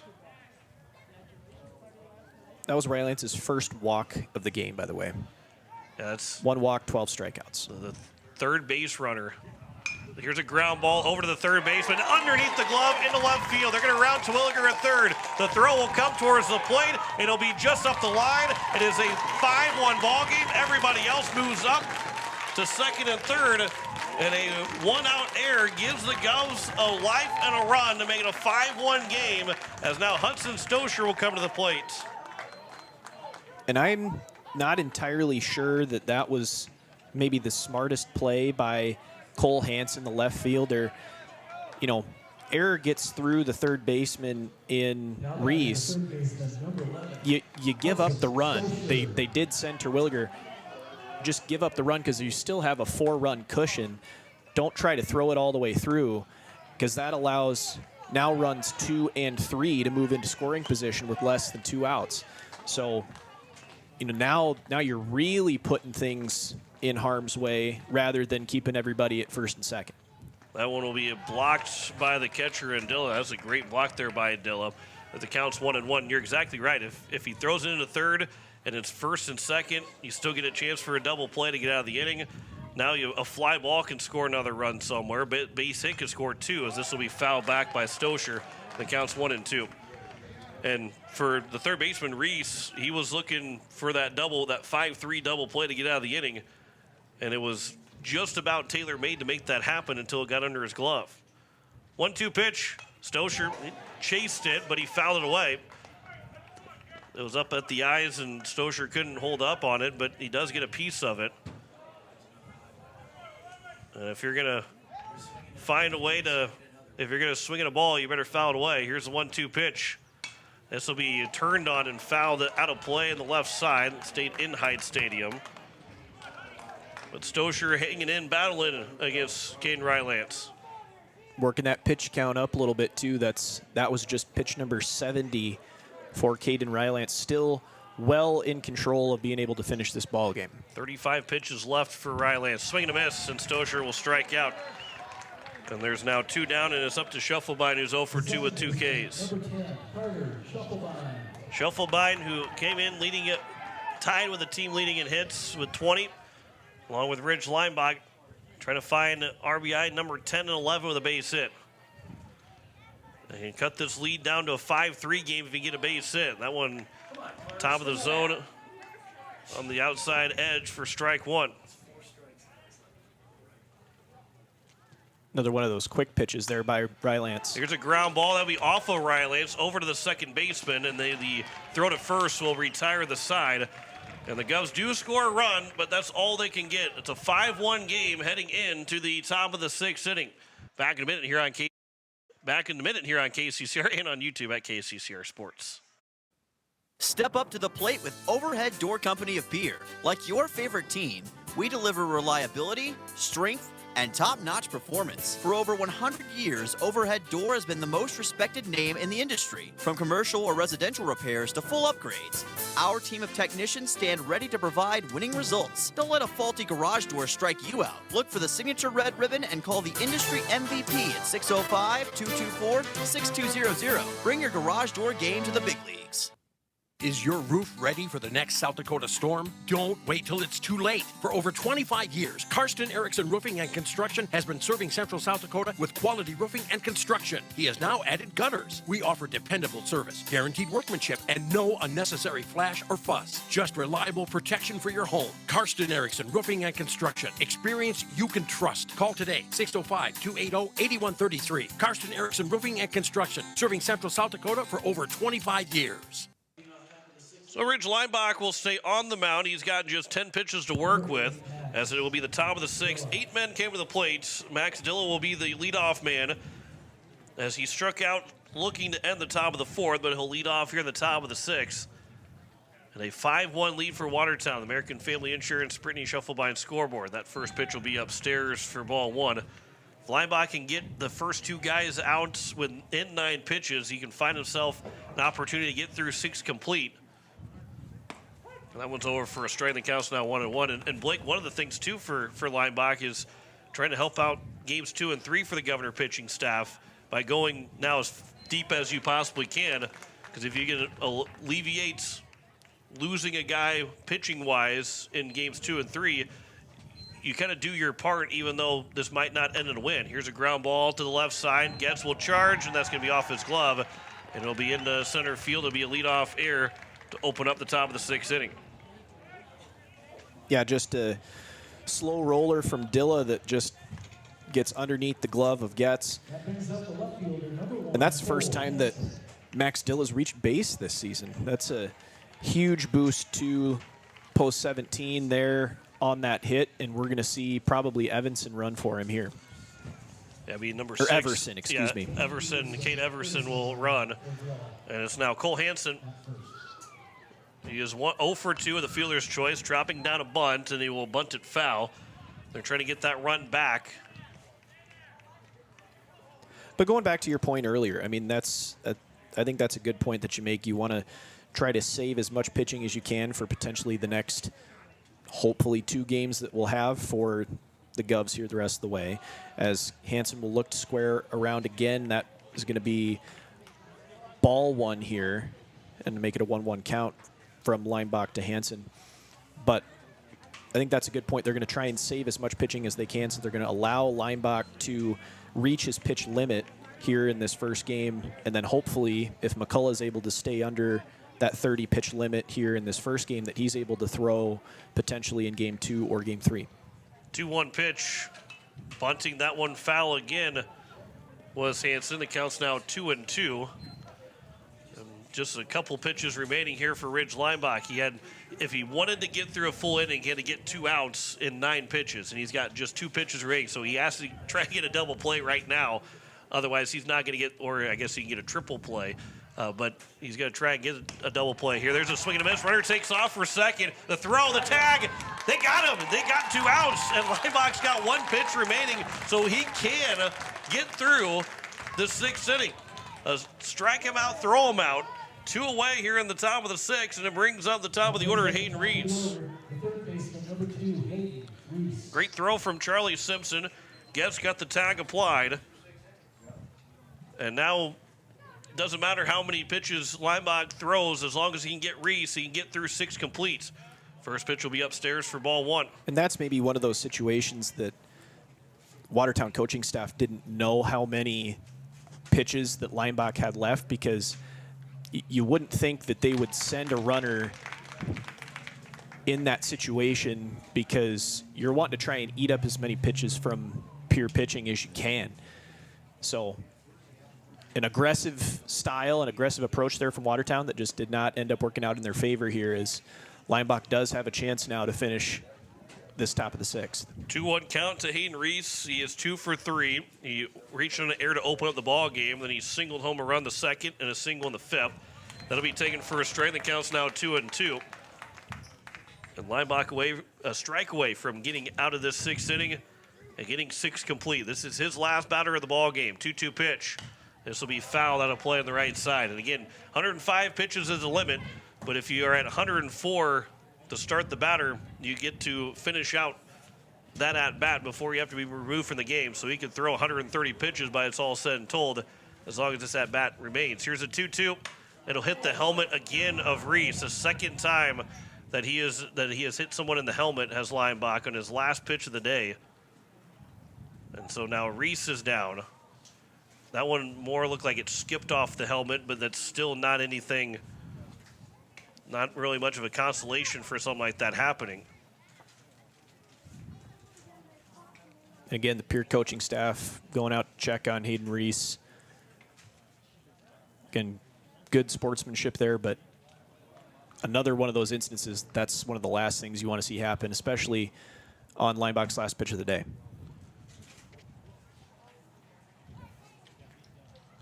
So Reese, he is being attended to. Leinbach will have to come out of the game anyway as he has reached his pitch count. So we're going to step aside regardless. We'll come back and we'll tell you the pitching change here in just a moment.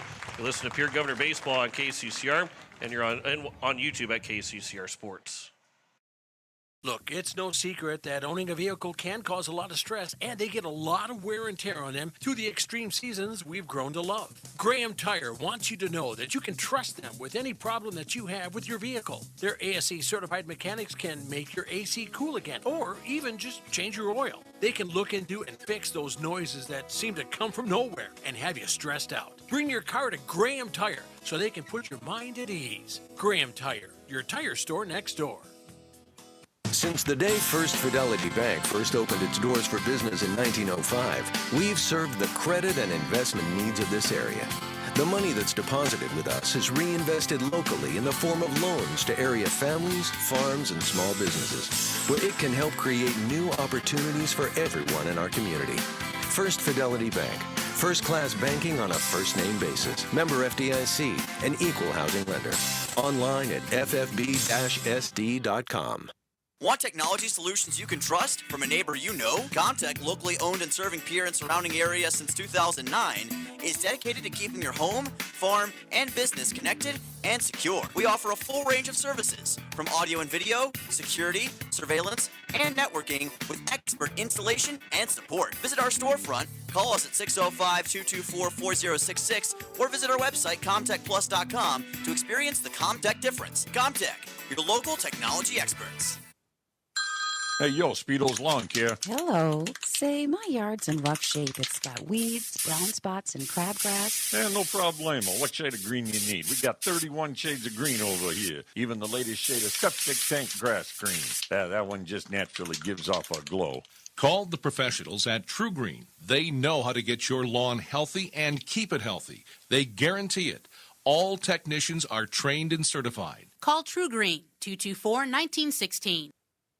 So we welcome you back as Hayden Reese was able to get up and walk over the dugouts. We'll see who is running over at first base, as it will be Brendan McCullough now on the mound. That will be Hayden Reese that stays in the game, so that is a very, very good sign that he is okay and can return. As Mitch Olson will be the leadoff man, but there's now a runner on at first with 2 outs here in the top of the 6th inning, and Brendan McCullough will be on duty to try and get through this inning. 14 2/3 inning. This is his 4th relief appearance for McCullough. First pitch will be spun in there for ball 1 against Mitch Olson, who is 1 for 2. In McCullough, 14 2/3 innings. He is 1-0, 12 hits. He has gotten 4 hits, 12 hits, 4 runs, 2 of them earned, along with also 4 walks, 9 strikeouts, an ERA at 0.96 and a whip at 1.09. Here's the 1-0 pitch. That'll be over for a strike. The count's now 1-1. And this is, for McCullough, Lineback to McCullough, that is a stark difference in speed and velocity that really can throw a timing off of these hitters. Yeah, it really can. Another thing to point out is batting average against of 211 for McCullough, as Reese is able to steal second base on the swinging strike from Olson. But you're absolutely right. Not only is the velocity different, but the arm angle with Lineback being a right-handed pitcher and McCullough being a lefty, and he's got kind of that 3/4 arm slot delivery. It's going to be a completely different look for the Watertown hitters. 1-2 pitch. That'll hit Olson. And so it's going to be first and second here. That actually turned out to be somewhat more in favor of the Governors, because that runner does not get to third base. And it's now first and second, but it is Marcus Pitkin that will come to the plate. Center fielder, number 22, Marcus Pitkin. Yeah, you just need 1 out here from McCullough. Granted, he's got to go through the meat of the Watertown order and to be able to get that last out, but just 1 more out to get the Govs back into the dugout and attempting to get some hits and runs. This is popped foul. This will be out of play. No chance for Simpson. And the count's 0-1 here to Marcus Pitkin, who is 1 for 3. He singled last time out in the top of the 5th inning. So 5-1 lead here for Watertown in this top of the 6th. The runners at first and second and 2 away. Here's the 0-1 pitch. That one to be fouled back. And the count is now 0-2. Can't close the book officially yet on Ridge Leinbach. He has thrown 5 2/3 innings, 5 hits, 2 walks, 10 strikeouts. He hit 2 men. 2 unearned runs so far for Leinbach, but he is responsible for the runner over at second. This pitch will be upstairs, and the count's now 1-2. Activity in the Governor bullpen. Looks like Porter Hunsley's down there getting loose. Again, the playing 3 games in one day for Pierre, if that does happen, and obviously if they don't win this one, have to win game number 2. Here's the 1-2 pitch. That'll bounce in. Good block there by Simpson. The count's 2-2. But the pitching staff that Pierre has, I mean, there's a lot of guys that you can go to that you feel confident of being able to go to. Yeah. I know Watertown probably feel the same way, but I would say there's a lot of teams in the state that would say, I don't really know if we can go three guys in one day. Here's a ground ball over the third baseman, off of Stosher, and it will go over towards the dugout. A run will come in to score. He tried to slide over to it like a catcher trying to block a ball, and it ended up bouncing off of him all the way over to the third base dugout, and it ends up resulting in a run scoring, and it's now 6-1 with 2 outs here in the top of the 6th. Another air charge of the Governors, their 4th one of the day. The shortstop, number 23, Nate Briggs. Second of the inning, and it's now a 6-1 lead. Yeah, 3 of them now come at third base, 2 from O'Brien in the first, and Stosher that one there here in the top of the 6th. The other one, I think, was Dawson Getz back in the 4th, the 5th. The first man of this inning. Oh, was it really? Okay. Ended up being retired. That's right. Ended up being retired on the throw, and the strike him out, throw him out, but it counts 1-1. And so really 2 errors have resulted in base runners. Overall, in the grand scheme of things, the other error was a foul ball that ended up being a strikeout for the batter. This will be fouled away, and the count's now 1-2.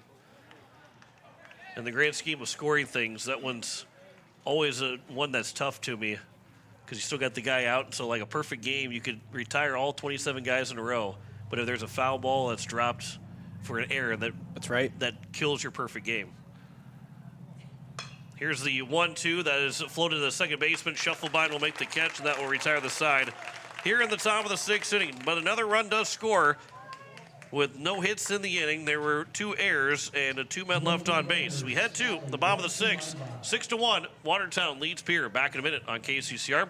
Watching it on YouTube at KCCR Sports. When you're looking for quality trash pickup services, look no further than Envirotech. 6 days a week, their trucks are on the road picking up trash, even holidays. They're also the place to contact for recycling services. Their friendly, professional staff is ready to assist with weekly pickups or even special pickups. Check out the website at envirotechwaste.com. Envirotech is locally operated. Call 224-4804. Envirotech Waste Services in Pierre, proud to support high school athletics. When life throws you a curveball, May Adam Law Firm in Pierre is here to help you knock it out of the park. For over 130 years, we've been providing trusted legal expertise in business, family law, criminal defense, and more. Proud sponsors of this season's baseball action, we're committed to serving our community both on and off the field. Need legal advice? Step up to the plate with May Adam Law Firm. Visit mayadam.net or call today. May Adam, South Dakota's law firm since 1881. It is the bottom of the 6th inning. It is a 6-1 lead for Watertown over Pierre. John Wickler alongside Blake Dean. It is 2-3-4. George Stalley, Dawson Getz, and Ridge Leinbach. The Govs got him fighting base route where Leinbach would not be batting with Brendan McCullough right now. And that's probably why also you're seeing Porter Hunsley warm up. If for the most part, you're probably going to see Hunsley come in and hit in Leinbach's spot. Yeah. And then McCullough will be done for the afternoon or for this first game, as the first pitch will miss low for ball 1 from Caden Rylance to George Stalley. Again, game 1 is, it could put you in the fast track to winning the regional round. But as we know from last year from Pierre, that game 1 did not win a series. Yankton came back and won game 2 and 3 to advance to the state tournament. So it is not the end-all be-all, but you would love to see a Game 1 win to put you in a much better spot as it counts 3-0 here to George Staley to lead off the bottom of the 6th inning. And this is a big spot here for the Governors. Can they get the meat of the order on base right away? 3-0 pitch. That'll be missing for ball 4 and a rare walk. Second one issued by Rylance. And a 4-pitch walk to lead off the bottom of the 6th inning. So I think as a result of that, if Coach Scott Rowie maybe giving the signal to Dawson Getz to take a pitch at least until he sees a strike. Granted, Caden Rylance has had no issue filling up the strike zone all day, but you still want to make him throw one after walking the leadoff guy on 4 pitches. You know, the speed of Staley, too, you know, the signs that were given by Coach Rowie for George Staley, who has a total, let's see, I'm trying to find stolen bases here for Staley. He's got 6 stolen bases. There's a strike to Dawson Getz. You got to get 5 runs. You got to try and generate something, but you got to get 5 runs. So it's a really fine line of trying to steal with Staley, but also knowing that you can't just you can't really force anything. Well, that'll get him to second anyway, as that was just missed by the catcher, went off the glove of Dilla, and so a pass ball will result in Staley getting second, and who cares if he had the steal sign on or not. Staley is over at second base here with nobody out in the bottom of the 6th inning. Yeah, that moves man from first to second, and to your point, now man in scoring position with nobody out for Getz as he fouls that one away for strike 2. 1-2 count here to him with nobody out. So they have Ridge Lineback on deck. So with the re-entry rule, Lineback can come in and re-enter for McCullough, but he just can't go on the. He can re-enter and go play the field somewhere. He can go out into left field, whatever. That's where he normally plays. So he can come back into the game. That one will be taken for strike 3, and so Getz is retired for the 3rd time on strikes. And there's 1 down, and Ridge Lineback will now come back into the game and will hit. And so he re-enters. Now Porter Hunsley, that does then eliminate McCullough from being able to come back out on the field and throw. But that maybe then allows Porter Hunsley then to come into the game. And Lineback maybe goes in that spot, but maybe Lineback goes out and plays left field at the top of the 7th. There's a swing and a miss for strike 1 to Lineback. But I think that's smart from the Governor coaching staff because you want one of your best hitters to hit as many times as possible, and that would be Ridge Lineback in this Governor batting order. Here's the 0-1 pitch. That one will be a full swing. Will get away from the catcher and Dilla, so over to third will go Staley, but the count is now 0-2. Let's see if the Govs can cash in with a run here in this bottom of the 6th inning. They got 5 runs to get back, but one right here could, again, start to maybe roll the ball a little bit. 0-2 pitch from Rylance. This will be fouled back right over the top. I'm glad that was going over the press box. It would have been a hard ball coming right back at me. Yep. That would have been a challenge for you to catch that. That would have been more of a, I just got to make sure that the iPads don't get busted out of here. And swatting the ball instead of trying to catch it. I want a foul ball up here. But I guess I shouldn't really beg on what kind of ball I want. This will be upstairs, and the count's now 1-2. That was another quick pitch there from Rylance. He quickly stepped back and then fired a strike, or tried to fire a strike. It missed high. And the count's 1-2. Now a little bit, wasn't much slower that time, and the count's 2-2 as that one misses upstairs. Yeah, 2-2 count. This will be pitch number 88 here for Rylance. So pitch count slowly starting to climb up for him. Slower delivery, taken for strike 3. Lineback is down on strikes, and after a leadoff 4-pitch walk, back-to-back strikeout looking for Rylance. And is now Cooper Twilliger, who has one of the 2 hits for the Governors, as he had an infield single to lead off the bottom of the 5th. Watertown will be the home team in game number 2. There's a swing and a miss by Twilliger. It's an 0-1 count. That'll be the only difference of this best-of-3 series. Watertown will be the home team in game 2. The Govs will be a home team in game number 3 if necessary. That's over for a strike on the curveball that caught the inside edge, and the count's 0-2 here to Twilliger. Looking for another strikeout. A lot of K's up in this box score for the Governors. That'll be upstairs in the counts 1 and 2.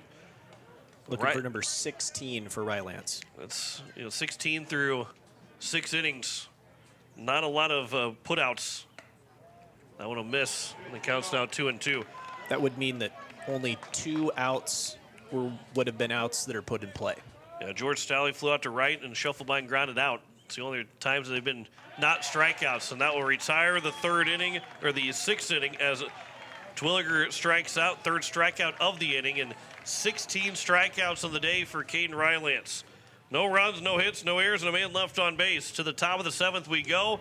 It is a 6-1 lead for Watertown over Pierre. Back in a minute on KCCR and on YouTube at KCCR Sports.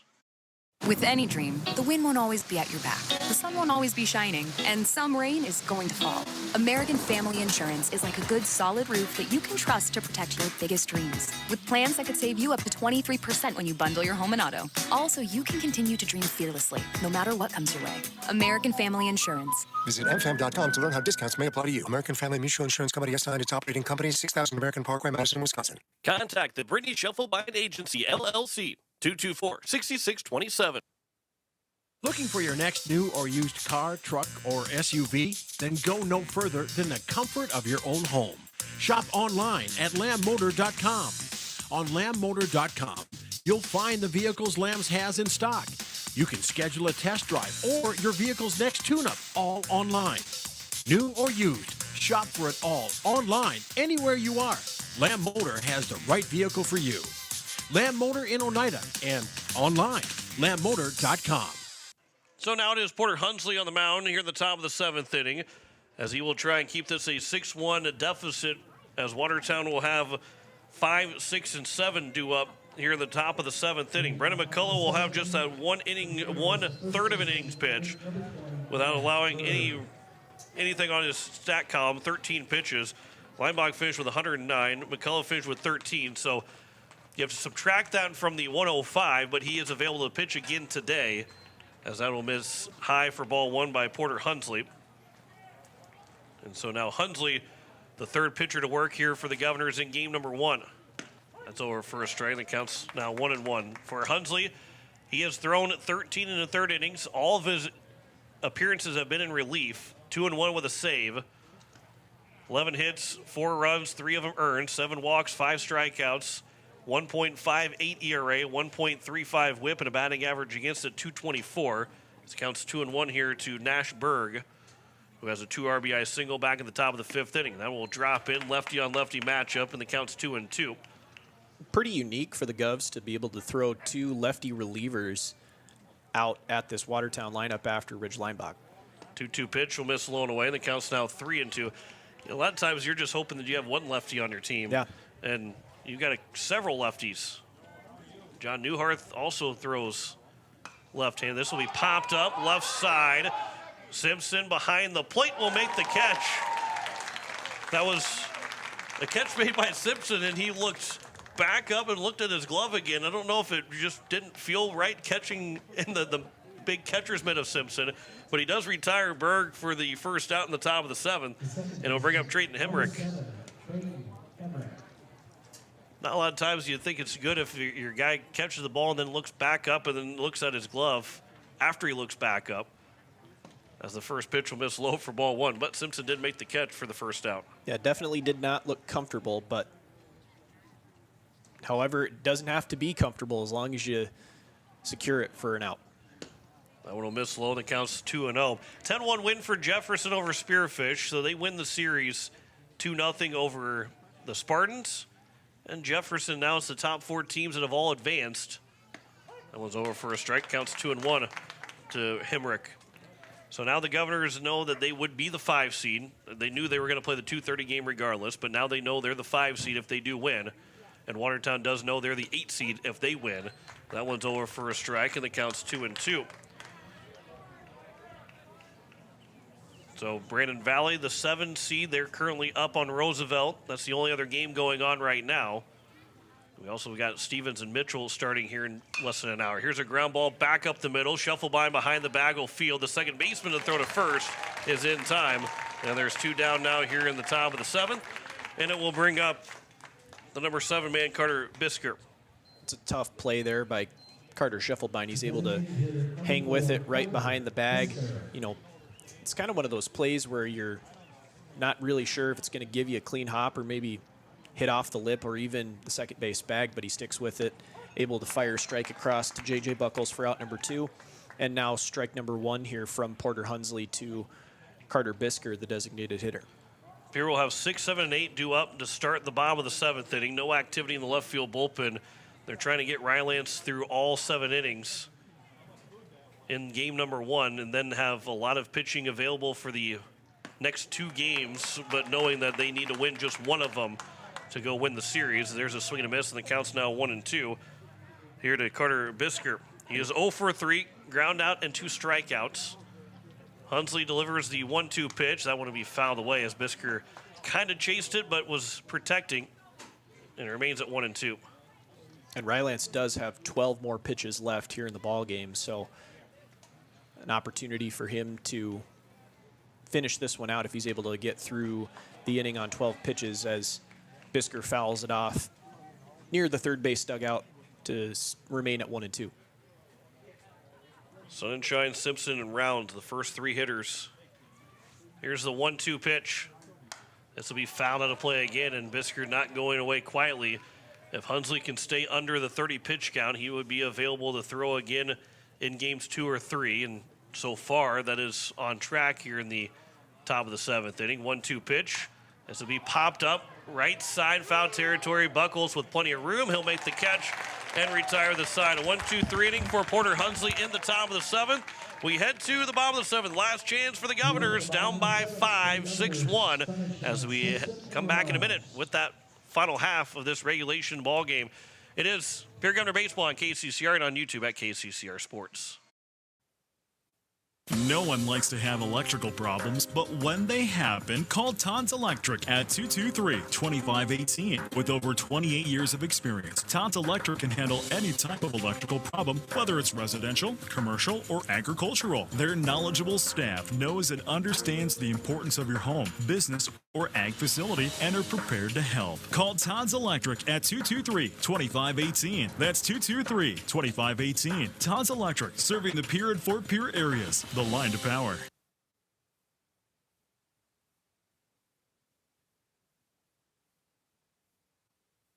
Financial investments are very important, but so are the investments of time, patience, and encouragement our young athletes receive from their coaches, teachers, and mentors. Your Pierre area Edward Jones Financial Advisors understand this. That's why Edward Jones is a proud sponsor of Governor Athletics on KCCR. Go Govs!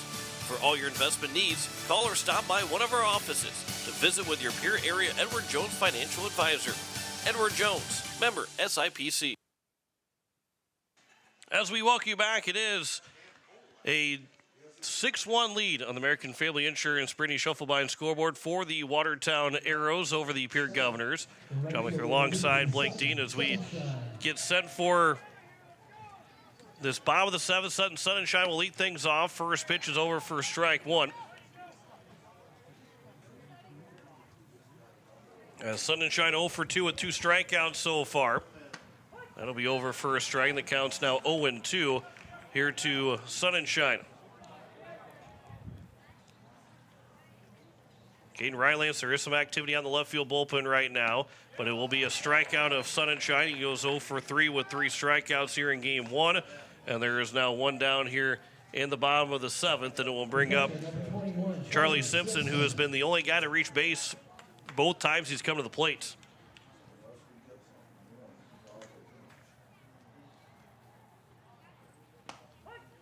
Another strike for Rylance. He has been in complete control of this ball game from the opening pitch to at least up until this point, as a breaking ball gets Simpson to swing and miss for strike number 2. 17 strikeouts so far in the ball game for South Dakota State commit, looking for number 18 here. Here's the 0-2 pitch from Rylance to Simpson. There's a line shot out in towards right field, but that will land foul. And the count is remaining at 1-2. Brandon Valley's gotten to 11-4 lead over Roosevelt with one out in the bottom of the 7th inning. And they're looking to advance as the number 7 seed. And they could move up to 6 or 5, depending on how things shake out in this game. As the count goes to now 1-2. Jefferson's already won their game. Brandon Valley looking to win their game. Here's the 1-2 pitch to Simpson. There's a swing and a miss, a strikeout.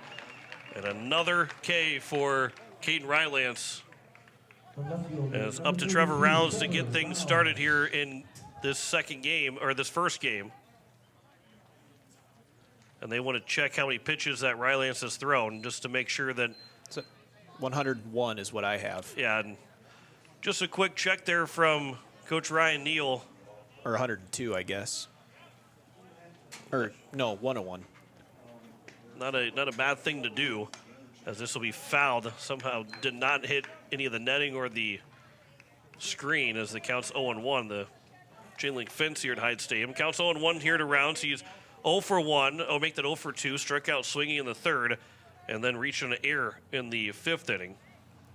Here's a ground ball that'll be up the middle, fielded by the shortstop. Briggs a throw. He bobbled it. He did not make the throw until after Rounds is over at first base.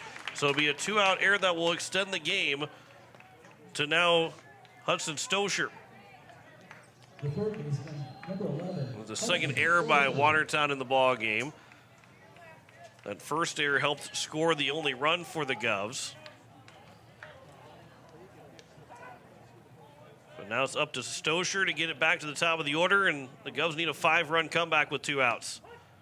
This will be the last batter here for Rylance. That was pitch number 104 right there. And it'll be number 105 upcoming. So if they cannot get this man out, they'll have to have another pitcher come in. 0-1 to Stosher. This is popped foul out of play, and the count's now 0-2. Regardless, it will be a excellent day on the mound for Caden Rylance, doing everything possible to win a baseball game. And 0-2 pitch, that will get to the backstop. The second easily will go for Trevor Rounds. They're not any concern about Rounds at second base right now for Watertown. Stosher's 0 for 2 with 2 strikeouts. Rounds leads away from second. Here's the 1-2 pitch. This will be fouled out of play. Stosher hangs in there. We'll see who Pierre goes to in game 2. Do you throw J.J. Buckles as a starter, or is it Will Danberg? By innings, it would be Danberg. This will be a check swing. They're going to check him, and they say he did not go. Might be a favorable call. And with 2 strikes with 2 outs in the bottom of the 7th, and the home plate umpire says, hey, let's have somebody else win the ball game except for me making that call, or the base umpire too. Well, the base umpire is not really in a great position to make that call either. 2-2. That'll be taken for strike 3, and that will retire the side and the ball game. And Watertown will win game number 1, 6-1 over the Pierre Governors. So the Govs now will have to win both games to advance to the state tournament. 6-1 win in game 1 for Watertown. We'll step aside for 2 minutes, come back with the recap of our first game. You're listening to Pierre Governor Baseball on KCCR and on YouTube at KCCR Sports. Stolken Peterson LLP has been your local CPA firm for over 40 years, offering tax preparation, bookkeeping, payroll, and consulting services. If your business, farm, or ranch needs professional, accurate, and reliable services, we are your firm. Our clients are our #1 priority. If you need a higher level of accounting service, give us a call at 605-224-5828. That's Stolken Peterson LLP, 222 East Missouri Avenue in Pierre. Swing for the fences with a great deal from Capital City Ford Lincoln Toyota in Pierre. Whether you need a powerful truck, a fuel-efficient sedan, or a spacious SUV, they've got the perfect lineup to keep you on the road and in the game. Don't strike out. Stop by today or visit CapitalCityFordToyota.com. Capital City Ford Lincoln Toyota, where the best deals in town are always in play. Building a home, It's the biggest investment most of us make in a lifetime. Not to mention, it's a decision that, well, you pretty much live with day and night. The quality of the workmanship stares back at you like a reflection. It also affects the value of your investment. Choosing the right contractor is critical. Kruger Contracting is that contractor. Call 222-2523. Quality workmanship and materials completed on time. Kruger Contracting. In a word, quality. Call 222-2523. Becky Potsaba and State Farm Insurance are here to help you with your insurance and banking needs. State Farm's not just insurance. It's banking, investments, IRAs, loans, and a whole lot more. We offer guidance in a personal and caring way that helps you manage the risks of everyday life, recover from the unexpected, and find ways to control costs so you can realize your dreams. We know how life is, and we're here for you. Stop in to see Becky at 1315 East Wells Avenue in Pierre, or call Becky at 224-4173. We welcome you back. It is a final in game number 1. Pierre Governors will fall to the Watertown Arrows in a 6-1 game. Caden Rylance, 7 innings pitch, 2 hits, 1 run. It was unearned, 2 walks, and 19 strikeouts and 110 pitches as he finished out that last batter to win the ball game, as he was the only pitcher thrown by the Watertown Arrows. Rich Leinbach will pick up the loss, 5 2/3 innings, 5 hits, 6 runs, 3 earned, 2 walks, and 10 strikeouts, and 109 pitches. Brendan McCullough threw just 13 pitches. Porter Hunsley also will be available, as McCullough just got 1 out in the 6th inning, and Hunsley got the 3 outs in the 7th. 6 runs on 5 hits, 2 errors, and 7 men left on base for Watertown. 1 run, 2 hits, 4 errors, 5 men left on base. Time of the ball game was 1 hour and 51 minutes. 2 RBI single for Nashberg. It was the first inning where Watertown took a 2-0 lead and never trailed after that. It was a leadoff error, followed by a double by Mitch Olson, a wild pitch score the run, and then it was a double steal to score the other run from Nate Briggs, and Mitch Olson to score that second run.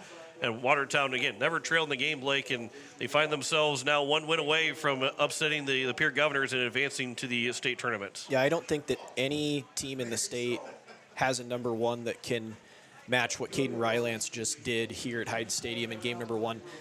To your point, complete game, 1 run allowed by Rylance, 19 strikeouts on only 2 hits, 2 walks. 4 base runners for the Govs in that first game, and Watertown puts up 6 runs. That's going to win you a ball game every single time, and that's what ended up happening with Watertown in game 1. Now, it comes down to who do they have in game 2. More than likely, we're going to see Talon Jurgens, the Dakota State commit, pitching for Watertown in game 2, and we'll see if it's Will Danberg or J.J. Buckles for the Govs in game number 2.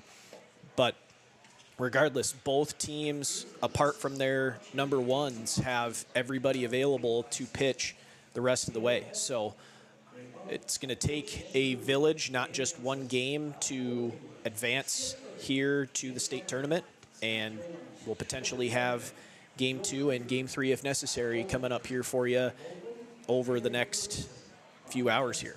So we do have final scores around the side of everything, as we have now 5 teams that have advanced.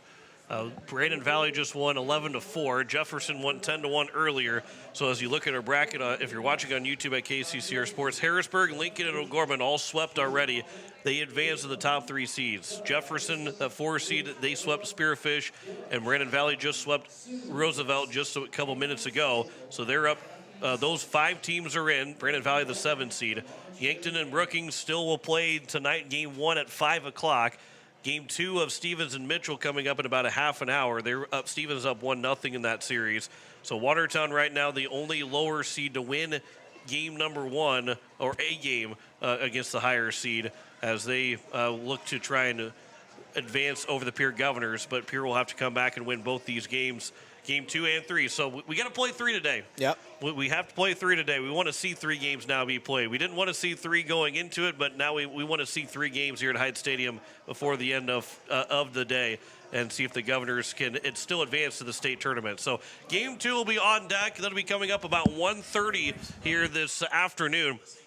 1:30, right around 1:30. We'll come back here in just a little bit. We're going to hear from News Director Zach Nelson, his weekend news as well, coming up in just a little bit. So we'll have that on the way, and then we'll start to get you set for our second game of our doubleheader, potential tripleheader between the Pierre Governors and the Watertown Arrows, as Watertown will be the home team in game number 2. 6-1 final in game number 1 between Pierre and Watertown. We'll come back in about 4 minutes with News Director Zach Nelson. If you're watching on YouTube, we will end our stream here on YouTube for game number 1 and have our second game coming up here in just a little bit. We'll make sure that we are live before our second game gets underway. For those that are unfamiliar or just need a simple little bit reminder for our second game. But a 6-1 win for Watertown in game 1.